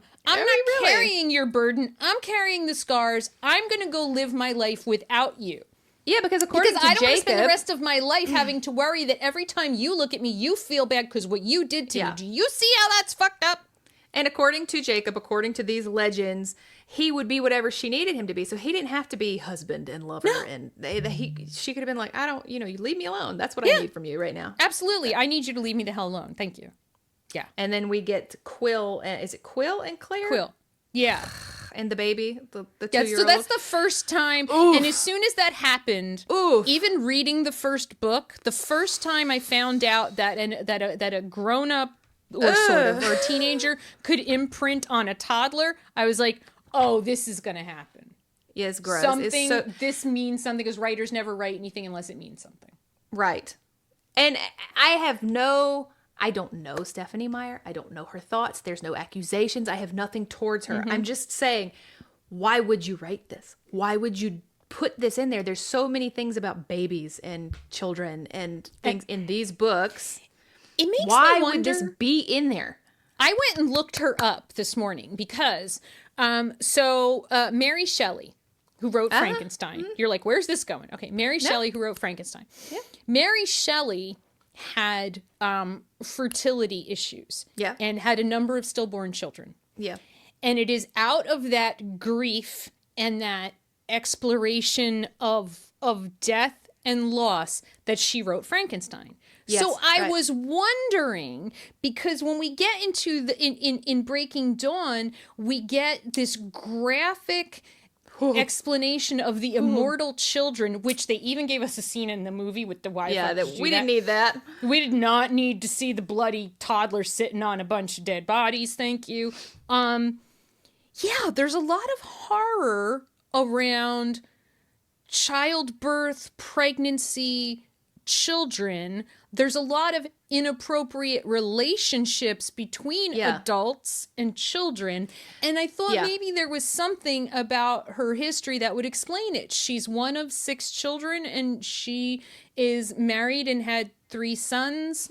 I think she was supposed to be a lawyer, but then she decided to be a stay-at-home mom instead. And I just wonder, what is her...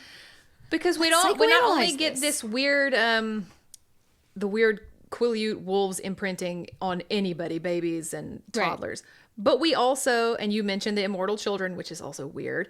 But then we also, did you ever think about how absolutely disgusting it is that the reason that Rosalie saved Emmett was because he looked like this baby? That's what she says. He looks like the baby that I loved that my friend had. What? Yeah. What does that mean? Why would you? That's weird and gross. And then he becomes your lover and your husband. That's sick and strange. What are you talking about? There's a lot of really weird shit. And it's interesting because the other, Stephanie Meyer hasn't written a whole lot. But the other thing that she wrote that I really, really like, I've read it twice, is The Host. Have you ever read it? I have. And the funny thing is, it turned out being what she was going to make Eclipse about. Oh, I did not know that. That's okay. So... Right? She was good. Eclipse was good. She had a 3-book deal, and Eclipse was supposed to be the last one, and she was going to end with Edward taking over Jacob's body. And so she could have Jacob, so she could have Jacob body, but Edward. But Edward's soul. And that's like, oh, that's so gross. But that's what the host is about. That's what the host is about. And the host is a really good book. But again, it's this horror concept of being taken over, of things taking over your body, which is kind of like what happens when you're pregnant. You suddenly go from being a person to becoming a host. And everyone around you is all about, I got to protect the baby. Everybody starts giving up their seats on the train for you because you've got a belly all the time. So, I don't know. Does she have issues with that she's exploring through her writing? I don't know. I'm just wondering. I wouldn't, pretend to know what's going on in someone else's I just always wonder. Like that. That's the whole, literary criticism is a lot of times wondering, what was the author thinking? I mean, a lot of times you write many page long papers on what you thought the author was thinking. I asked on TikTok, I was like, you guys, let me know what your most unhinged Twilight theories are. And someone's like, I wrote a 400-page thesis on Twilight in college. 400 pages. I was like, God, dang it. Wow. That's good. That's amazing. Can we read it? I know. That's what I was like. I kind of want to read it. I kind of want to read it. Yeah. So Eclipse could have been a great movie, but it wasn't. It could have. Correct. It could have been a great story, a movie. It should have been, but it was just all about Bella wants sex, but we're going to have a wedding first. Yeah. And there's some newborns. Yeah. And they're just, But that is where we got, my boyfriend came out into his good character development. Do you want to talk about his character development? Oh, God, no. We do not want to talk about his character development. No. Do you want to talk about him being a Confederate soldier and how proud he is about? No, we do not. Oh, my God. It never has occurred to him yet. It's like, it's 2000 and whatever at this point, and Jasper's he has still degrees. A proud Confederate soldier. That's part of his backstory is that he has degrees. It's like, come on. He never thought. And why did she have to make him a Confederate soldier? He could have been something else. I don't know, but as you noticed, we do keep doing that in vampire lore. Like, if they're in America, they were in the... but they were never fighting for the North. They were always Confederate soldiers. Yes. What is that? I don't know. And then 200 years later, he hasn't figured out that was bad. Figured out that was not something to be proud of. He's got his battle scars. I don't understand the whole getting bitten all the time. The cutest thing about Jackson Rathbone is, though, that he will actually do that for fans whenever that. He doesn't care. He'll do it anytime. He's like, yeah, it's my battle scars. Nice.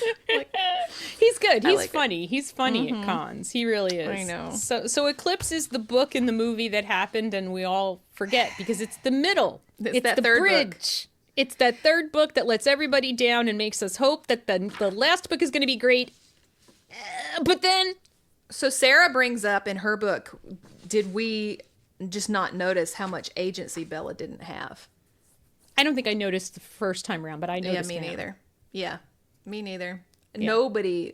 I mean, she just was not protected by anyone in that. Nobody. Alice is giving her a wedding she doesn't want, in a dress she doesn't want to wear. Yeah. Everything about this she doesn't want. Like, it just nobody at any time is like, the one thing she wants is sex. Honestly, the only person, and this is so strange, the only person looking out for her was Rosalie. Like, I wish somebody had voted no for me. I'm not, you don't need, like, the only person looking out for her in the whole story was Rosalie. Yeah.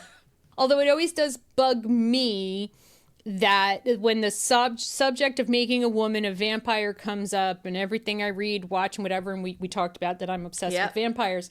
Yeah. The number one thing is you'll never be able to have children. And I'm like, well, you're making a big assumption here. You're making assumptions about a couple things. First of all, you're assuming I want to have children. Second of all, you're assuming that I can have children. We don't know because I've never tried. That's a really good segue into Breaking Dawn because Bella never wanted kids. No. Yet somehow we have a pregnancy horror. It's a pregnancy horror book. Like, it's body horror. Ugh. It is. It is. Oh, God. And like, so they get married. The emotions that you just went through.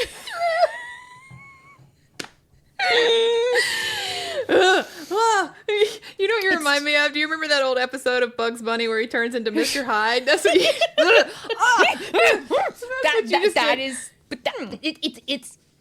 It's nuts. And she goes through all of this, and she has somehow convinced Edward that he is going to give her the ice cold peen before she gets turned.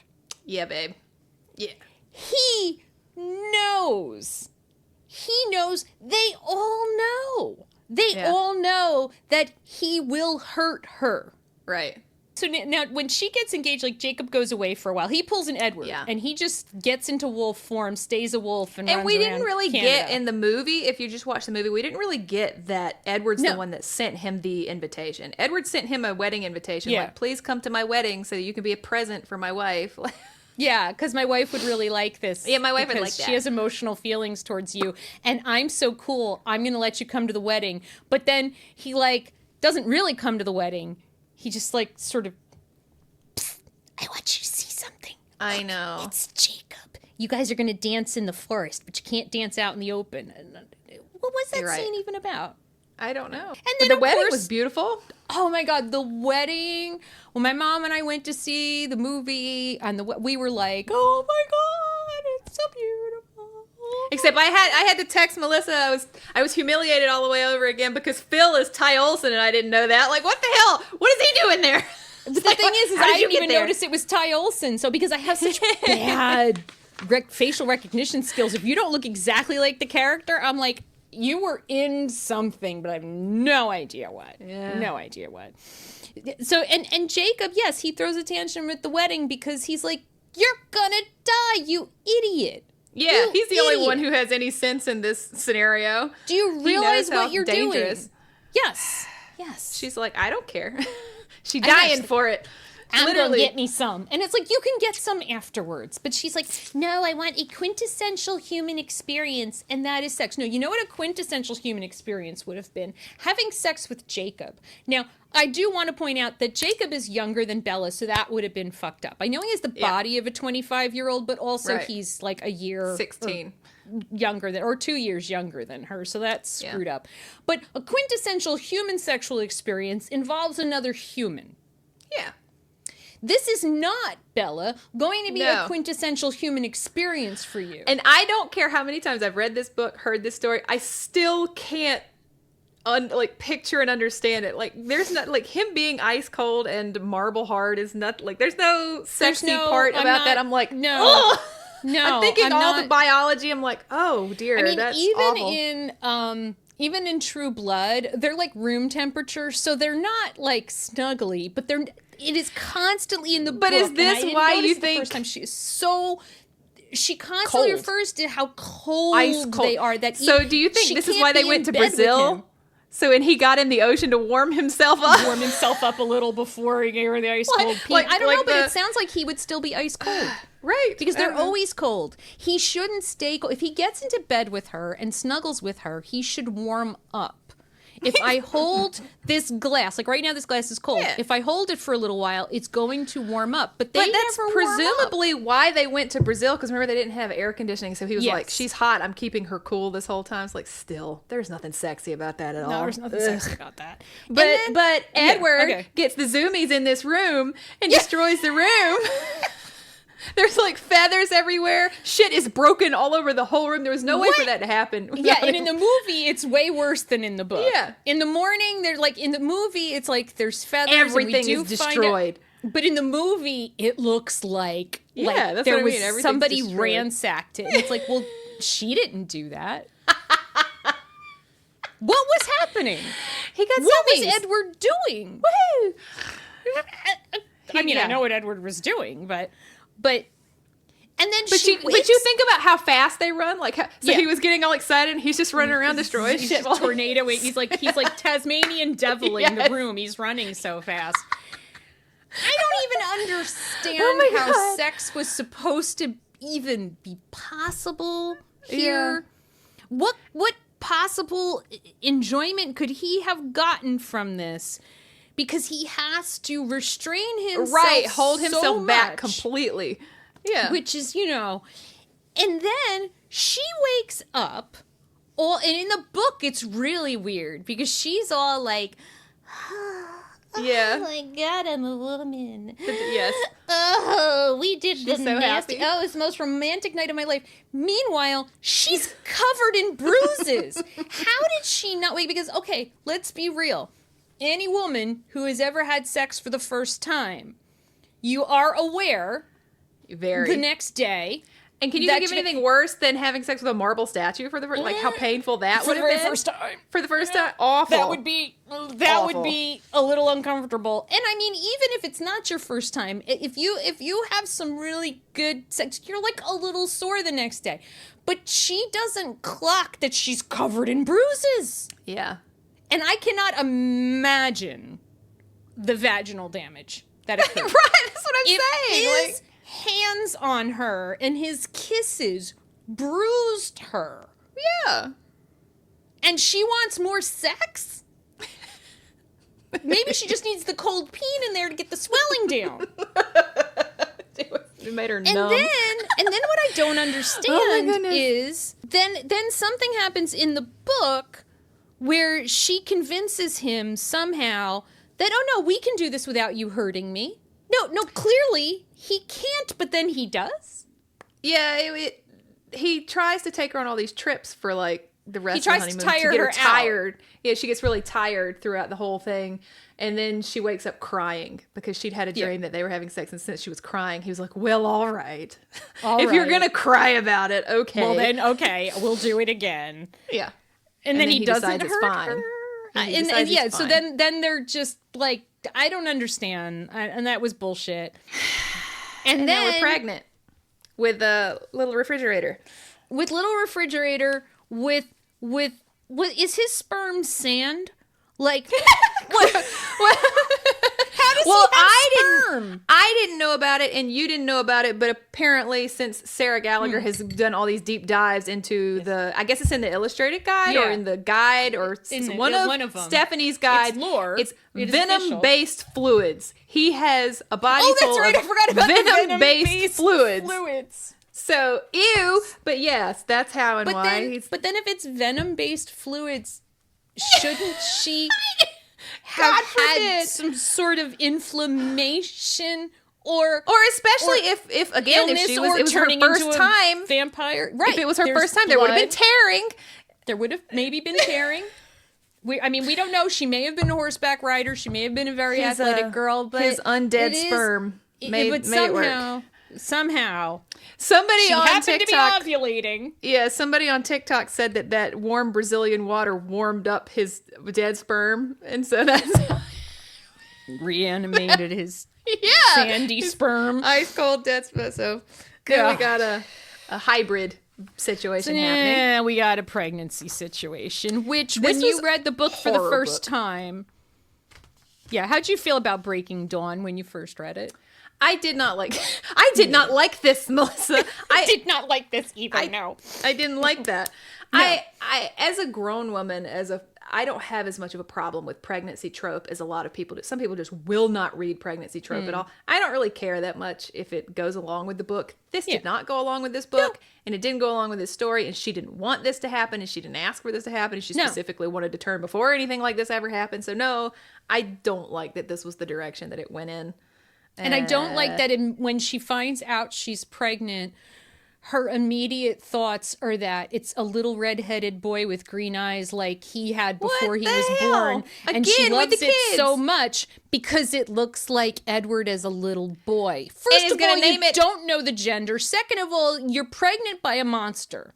And you're going to name it Edward Jacob, by the way. Edward Jacob. She's so stupid. Like there's times a lot when you really realize that Bella is a teenage girl. Like Bella's such a teenage girl. Well, I mean, the name she gives to the friggin' baby proves she's a teenage girl. Baby RoboCop? Yeah, baby Ricochet. Rectal thermometer. Ricky Ticky Taffy. Rotisserie it becomes a body horror novel. It does. Body horror is not my favorite thing. And it's so bad. And they do a really good job in the movie of making her look really bad. Oh, it was awful. I was really surprised. I thought it was just going to be some makeup, but woo, it was bad. They really, I mean, they even made didn't they like make a sick Bella. They did the doll mannequin. Yeah. Oh, yeah. So Bella becomes a glass-boned husk. I like that. Drinking blood from a big gulp while the fetus breaks her ribs. Good description of the book, Liza. Thank you. That's yeah. That's what happened. Rosalie, as soon as she finds out Bella is pregnant, Rosalie is all about protecting the baby. Sure. So now we have the whole pro-life, pro-choice debate going on in a Twilight book. Yeah. Yeah. And it's really worse than that because the mom wants to keep it and then everybody else wants to cut it out while she's asleep. Right, because they don't want her to die. That's why I wish she had never done this, because this is so hard to grapple with. I mean, on the one side, you've got the people who are like, we can't do an ultrasound. Like Carlisle's like, I can't see through the membrane. Yeah. So we don't know what's in there. And it's very Rosemary's Baby, right? Yeah, and I'm like, and then, but the thing, she's now, when Jacob sees her and her swollen belly is all badly bruised because the baby is kicking her. Yeah. She is being beaten to a pulp internally. Right. Which also, by the way, she should have massive internal injuries. If her abdomen is that bruised up, then she's got her bladder, organs didn't kidney, shift. liver Yeah, her organs damage. didn't shift in time. No. Like it would have in a normal pregnancy. Yeah. Yeah, I mean, I remember my father-in-law being so cute when he found out that women's, like, what happens in a woman's body. Around. And he's like, your organs are in a different place now. I'm like, yes, Pops, because there's baby they there move. now. We have amazing skills of transformation. But also, we have to accept that Bella has not eaten anything for weeks. She has not been able to eat. So everything the baby is just sucking out from the which it will do. Out. It will do. Yeah, I chipped a tooth because I was not getting enough calcium, but the baby was growing bones, and I was weakening. Human babies will break your ribs. Oh yeah, moms get ribs broken all the time. I mean, this is but she starts drinking blood. So yeah, and it's actually Jacob who figures out, like, well, the baby needs blood. Okay. So once she's pregnant, it becomes pretty obvious that Jacob's hanging around a lot. A lot. She always wants Jacob. She wants Jacob to be keeping her warm. Jacob is he's just always there. And everybody's like, Jacob is always here now. And there's a lot in the books that kind of explains that. Right. And then there's the whole thing where he's like, he separates from the pack because there's a whole lot of infighting going on. But here's the thing. Here's what I think. I think that Jacob imprinted it on one of Bella's ova when he first met her. The implications of that are disgusting. I know. So gross. But the implications of the whole thing all of it is so disgusting. I agree. Okay. Gross. Okay, so we're gonna talk about when the birthing scene. Okay, first off, why in the movie did they break her spine in half? That I sat up and shouted. I was like, "What the hell is going on?" That did not happen in the book. Well, I mean, she does start to. I mean, the baby does start to break her bones. She bent over and her placenta. She ruptured placenta. Yeah, but in the movie, she bent backwards in half, and her spine broke. I was like, "Oh my god!" So it was really gross. There's a lot of spine snapping, but Edward delivered the baby by biting it out of her uterus. Which was always the plan, but I think it was Cullen or Rosalie was going to bite, because there's no other way to break the membrane, supposedly. Carlisle's not there. Right. And all this happens, so they have to do like an emergency C-section. While she's awake. Right? And it's like Edward, Jacob, and Rosalie. Yeah. Good team for an emergency C-section. And I'm so dumb. Somebody said, I was reading comments and somebody was mentioning about Jacob taking her car battery out, like in New Moon, I think. Yeah. When he takes, and I had forgotten that he did that, so I thought they were referring to the baby and referring to that, like taking her car battery out. Like, I was like, that's one way to put it, I guess. Okay. Yeah, he bit that baby out of her uterus. Bites the baby out of her uterus. And he was like, oh, it's baby recumbent bike. Here you go. She's like... And so Jacob's plan was that he was going to kill it. Yeah. Like, and he even, like, because there's the whole argument with the other wolves, and he's like, no, we're not going to kill Bella. We can't kill Bella. But as soon as that thing is born, I'm going to kill it. Right. And then as soon as that thing is born, he's like, hello, beautiful. Yeah. Which is another You're plot my hole. mate.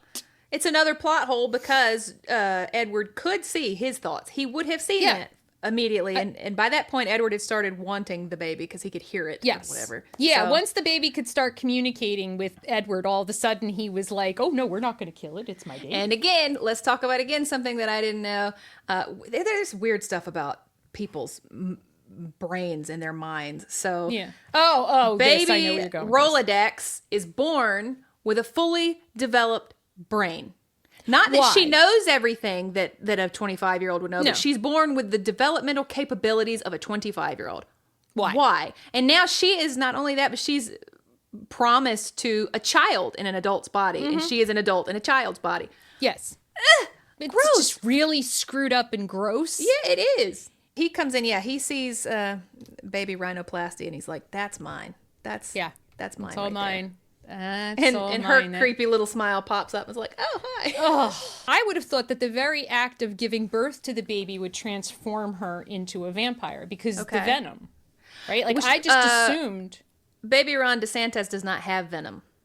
Oh, so that's why everybody had to, that's why he had to spit in a tube for 6 months before he, Right. I mean, like, I had to spit in a tube to do 23andMe. You know how much spit? I mean, you're only giving this much spit. It takes forever. Spitting in there for a week. She wasn't pregnant that long. Right. How much spit does he have? All that venom-based fluid. Water. I don't know. Lots we're of venom-based assuming it's fluid. spit. Maybe it was some other venom-based fluid. He said his venom. Stop that. No. Yeah, so Jacob imprints on the baby.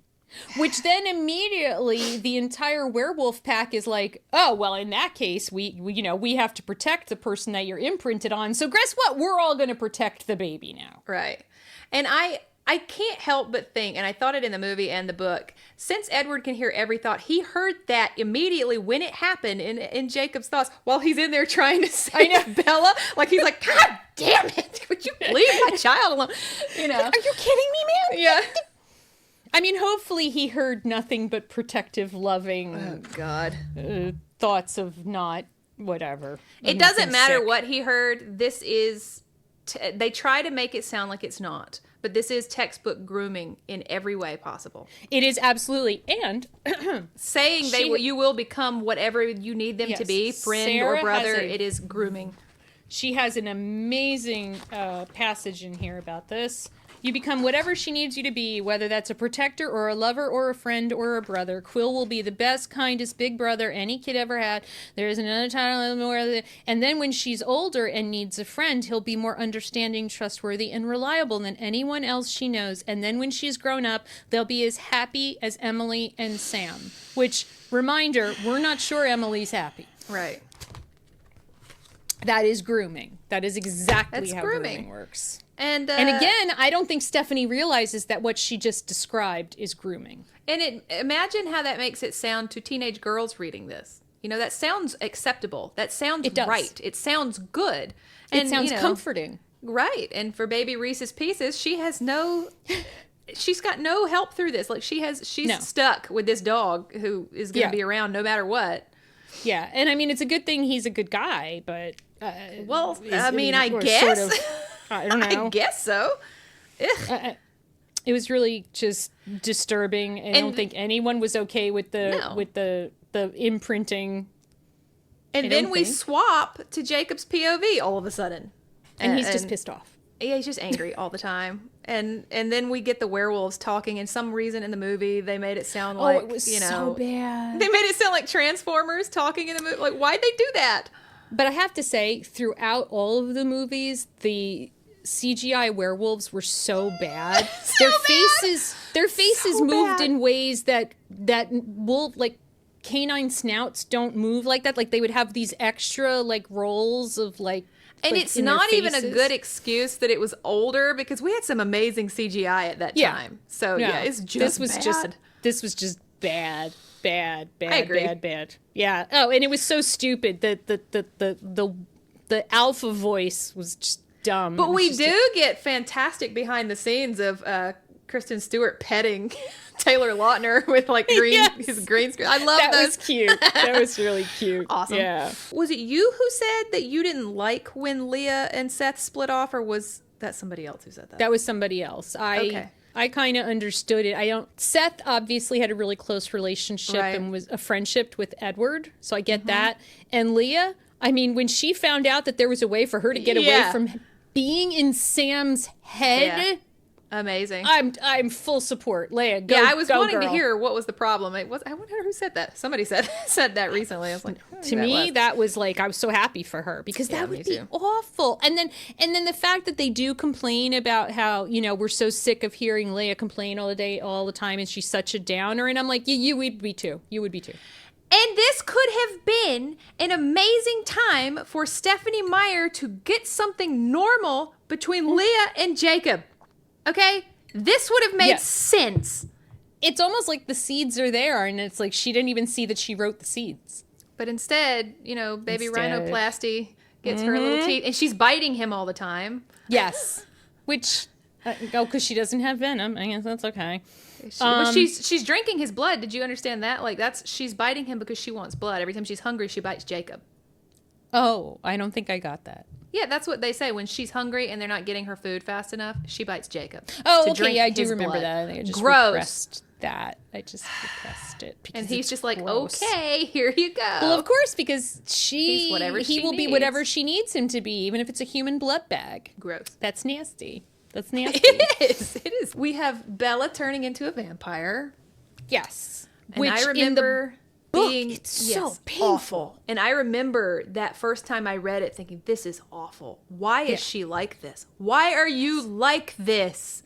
And the whole reason she's like this cry out is just for their comfort. That's what it says over and over. She is remaining quiet so she doesn't bother Edward and make him feel guilty. Right, because she does that with everyone. It's how she's lived her life with her mother. She has spent her whole life trying, because her very existence has been a burden on her parents. Yep.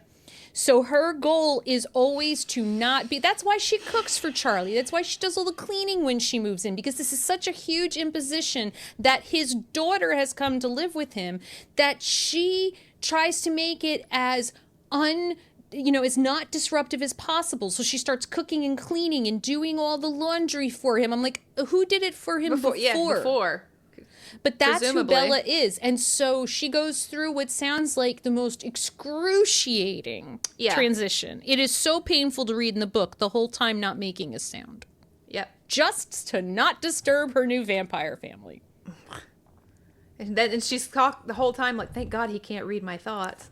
Yes. Yep. Or he'd know how much pain I'm in. Right. But now she's super hot. Now she's super sexy. And then when she finally looks at herself, first of all, there's the point where she sees herself in the mirror when she's getting ready to take a bath or whatever, when she's pregnant. And it's really horrible. But then doesn't Edward see her? And she's like, no, don't let him see me like this or something. That's in the movie. Yeah. Oh, is that in the movie? Okay. Mm-hmm. And I was like, she's like skin nobody and bones. should see you. Like, it's horrifying, and you should be scared. But yeah, she's so hot. She's so hot. She's hot now. Yeah. She's super strong. She's super hot. And the most annoying thing about the book ever is... What? What did you put it right in here? She has amazing self-control. She's the perfect vampire. I was like, what did I put? Oh my God, I'm on the spot. I forgot everything. What are we talking about? We have made all of these plans because she is going to want to do nothing but drink human blood for the first several years. It's all Jasper's fault because he filled her head with the fact that when she's a newborn, she's going to be out of control because that's his whole thing is newborn vampires. And so he filled her head with she's going to be out of control. So that's the whole reason why she had sex in the first place because he filled her head with it. She wasn't going to want want that when she was turned. And that's the other thing messed up about that. Like, she wants to have sex now because she knows she's not going to want to have sex for a while. And I'm like, yes, but see, you won't care. And you'll also be alive. Fault. But Jasper, it's all your fault, Jasper. Yeah, so he filled her head with that she was not going to be like that. But she has this amazing self-control, better than anybody. So it's no one has ever seen self-control this great. All you had to do to make vampires have self-control is to explain things to them beforehand. That's what it would seem like. If we just explained to them beforehand, then they wouldn't be out of control. Then they won't lose their shit. Yeah. And if they never drink human blood, then they won't want to drink human blood as much. And she comes downstairs, and baby rhododendron is speaking in sentences and walking around and talking, creepy smiling and touching people when they don't want to. Yeah, that was so weird. And then when the first time she touches Bella's face, she shows her the horror show that is her birth. Great. But Bella's like, she's showing them when she was born. Oh, the first face she saw was mine and she loved me. I'm like, she just showed you fucking Rosemary's Baby. That's what she just showed out of your uterus. Like, do you not realize how, like, we all saw what she just showed you and we were like... Yeah.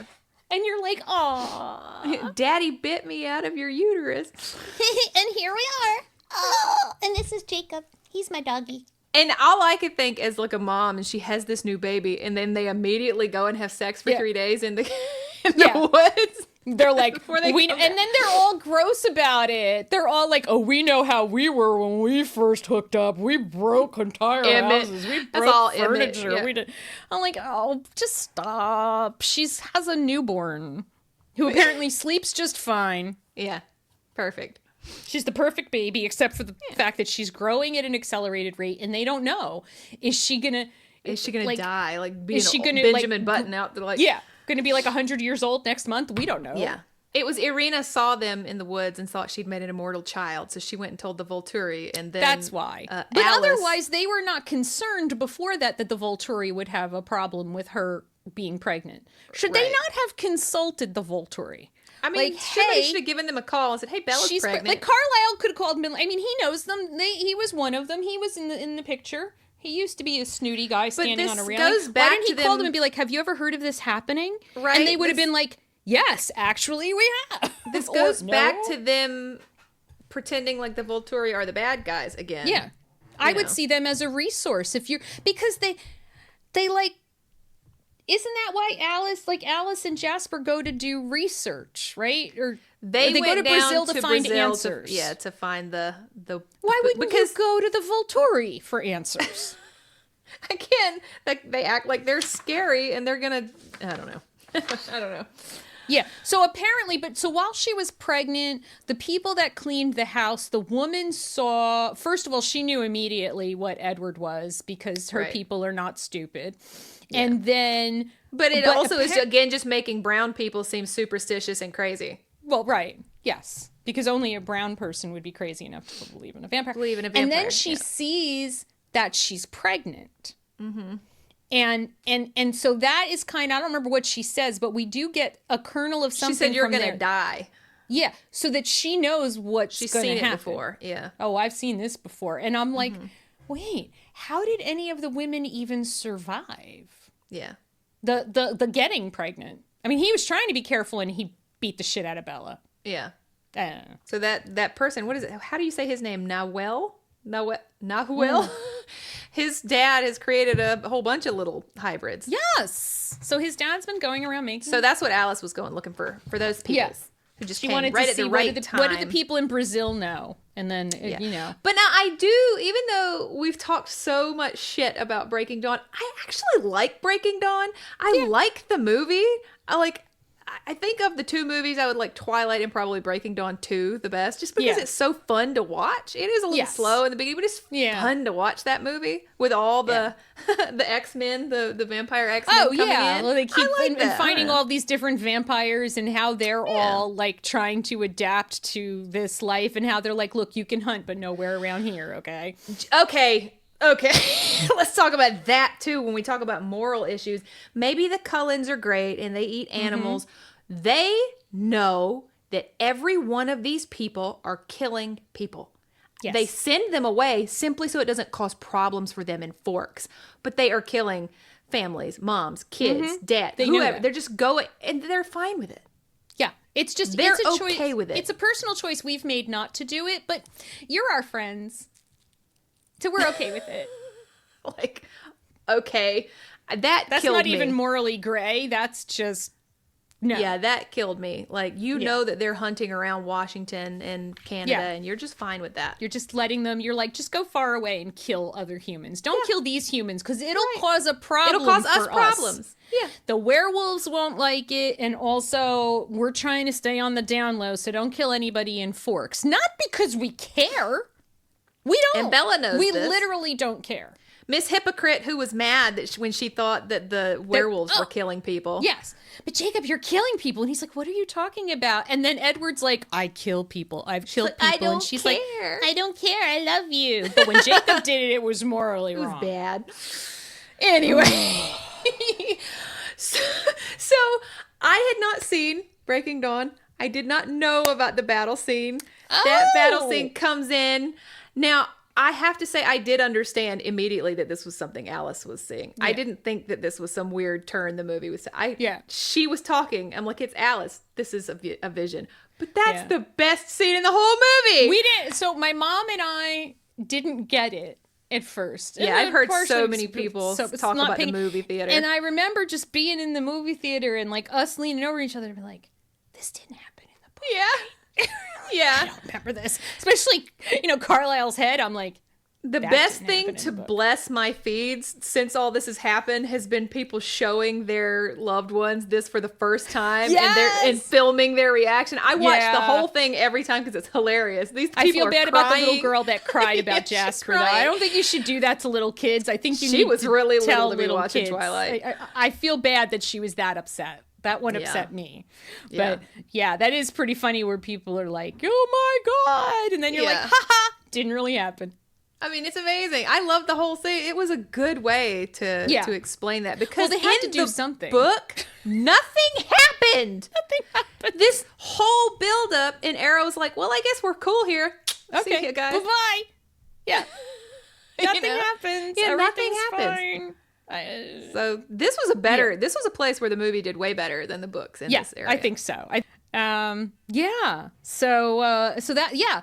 So at the end of the day, Renesmee, so we get a little, I don't know that we got it in the book. I don't think we saw the future in the book, but we get a little thing in the movie of Alice looks at Renesmee's, I'm sorry, I said the name. Robotics future. Yeah. And she sees her happily, now we're assuming, in love with Jacob, and these 4 people in their 20s-ish, teenagers, young 20s, whatever, are now walking on a beach. And But that was Jacob weird and to Bella. even put in the movie because presumably this whole entire time Alice can't see the wolves or baby resveratrol, so why could she see this future? I don't know. I don't understand. Are they trying to say that, because at the end of the movie also, we do the whole thing where Bella can extend her... We're not even going to talk about her being a shield because that was the stupidest, most bullshit, nonsense waste of time in any movie or book ever. But so finally, he can read her mind. She can extend her shield, so she's not shielded anymore. He's in the bubble, and now Edward can read her mind. And I'm thinking if that really happened, Edward would be like... Vampire divorce. Shit. Vampire divorce right now. We're getting a divorce. Yeah, they're going to have the first divorce. You're sick, woman. You need help? Oh, you were obsessed. Oh, dear. So I thought you just liked me. I didn't. That was actually the most heartbreaking scene to go from the beginning of Twilight, as we've done this whole podcast, and then to go to that scene was heartbreaking because it shows that Bella's shield was a result of her self-protecting. Yes, from her trauma. It's a trauma response. That is the saddest thing. She has shielded herself from everyone around her, of their feelings, their thoughts, their impressions. That's how she's been getting through life. Is she has a hard shell around her. Yeah. That's so sad. It is really, it broke really my heart. sad. And I certainly didn't get that my first go around when I read it. And this past time I was like, oh my God. Yeah, because I don't think I really thought too much about this, like her psychology until this time around. And then I was like, oh, that is brutal. But I have to talk about, you didn't read Life and Death, and I read Life and Death, and I want to talk about it. So I didn't know until I read Sarah Gallagher's book, and so you guys listening may not know. How did we not know this? I don't know. Stephanie Meyer wrote an entire gender-bent Twilight called Life and Death. She wrote it during the 10th anniversary. We didn't know because there was a big announcement for Midnight Sun, so how did we not know that there was a 10th anniversary thing? So in this book, every character is the opposite gender except for Renee and Charlie. Renee and Charlie are Renee and Charlie. So she leaves Renee and goes to live with Charlie. So this is the story of Beau Swan and Edith Cullen. Mm-hmm. And I don't know if this is something I need to work on internally. I feel like I do a lot of this stuff. But the way it's told, I see it so differently. It's so differently being told from a boy and girl's perspective instead of, I'll give it a read Edwards. then. Yeah. So after reading 6 Twilight books, it was still so good. I enjoyed the whole thing. It really is a good read. If you like Twilight, I think that you should read it. I would encourage anybody to read it. It is scene for scene Twilight. Scene for scene. It's almost line for line, except when it needs to be changed because of their gender. But so you're thinking, well, I don't need to read that. That's dumb. It's so good. And somehow these lines being said by Beau, he is so much more likable than Bella is. Really? And somehow these lines that Edward said being said by Edith, she is not nearly as pretentious and awful as Edward was, saying these same exact lines, That's interesting. And so, it was a really interesting take, and it was worth reading. And it had to end differently because the whole time I'm like, well, how is this going to work out? Yeah. And I don't want to spoil it. Since you haven't read it, I don't want to spoil it. But it had to end differently. And I was thinking this entire time, I'm like, if he does to Jules Black what Bella did to Jacob Black, I wouldn't be okay with it. And I'm like, what does that say about me? Ooh, okay. Like, I would not be okay. Today. I would not be okay with a boy stringing along a girl the way Bella strung along Jacob. I didn't like that she did that to him, but I wouldn't have been okay with that. But he doesn't because it had to end differently. He couldn't have gotten pregnant. He couldn't have done all this stuff. Yeah. So it ended very, very differently. And I don't want to talk about it. Oh my God. All right. I'll read it this week. I will read it this week. We can revisit it for like a mini Patreon episode. It was so interesting. It's such an interesting, the way a teenage boy might be obsessed with this vampire girl. Okay. Well, yeah. Okay. So after all of this, after 3 hours of talking about Twilight, there's like 3 more hours we could go. We could keep going, and we probably will revisit Twilight again because there's a lot. Like, we haven't even talked about the fandom. That's a whole other episode. We're talking about Twilight. And I'm telling you, we could talk about Bree Tanner and Life and Death and all the other stuff. Like, we could talk about all this other stuff. So there's so much stuff. Bree Tanner is really good, by the way. I really Life enjoyed and Death Bree is so Tanner. good. So read all this other stuff, guys. It's so good. Yeah. So are you, folks out there that actually sat through this, are you guys obsessed with Twilight? We're hoping that you are telling us all of your feelings and thoughts, because I think we all have feelings and thoughts about Twilight. So why are we still obsessed? I think there's just a lot. There's a lot. Much. There's the cultural thing. There's a classic tale that goes completely awry of this girl. There's the horror of where it goes, that even though you know it's going to go there, you watch and read it anyway. I do like what Sarah said. Twilight let us imagine a world where a painfully average girl is not just seen but worshipped. And I'm telling you, that's the formula. Mm-hmm. That's the formula that she uses. That's the formula that Akatar uses. That's the formula that 50 Shades and so many others that people get obsessed with. That's it. That's the story. The girl is, and maybe because when we were younger, maybe there were more stories about the girl that was seen and worshipped was hot. And maybe my desire to have average looking women has happened, except for in all of these stories, the average woman is not average. Right. So we really want to hear like what you guys think about Twilight, and if there's more that we didn't discuss, what didn't we discuss today that we need to talk about? We didn't discuss. What do we need to talk about? Yeah, I know. So what is it that we need to discuss? And have you like how has it changed for you over the 20 years? Like, are you, now that you're older, you're like, oh, I see all the problems, and back then I was like so Team Edward, I didn't see the problems? Or are you like, I was Team Jacob? Or are you like, never read the stupid book, I hate the movies, whatever? Yeah. Whatever. Yeah. We want to know about it. So, I mean, that was like a whole lot, so much. We hope you enjoyed it. If you did, please subscribe to us and comment and stuff. Yeah, check us out on Spotify, Apple Podcasts, YouTube, Instagram, and TikTok. Yes, yeah. And then we have a Patreon, and we have been filming some mini games and mini episodes and posting them on the Patreon. So there is some stuff there that you haven't seen, and there's going to be more. As I get caught up on the editing, I'm going to put some of the blooper stuff and that kind of stuff on Patreon. So we do hope you're joined, because we want to turn it into a community and make it really something fun. So please check it out. You can do 7 days free, by the way. Amazing. And amazing. And until we see you next time, stay unmasked and overstimulated. It's a beautiful way to be. Thank you so much for watching. Bye.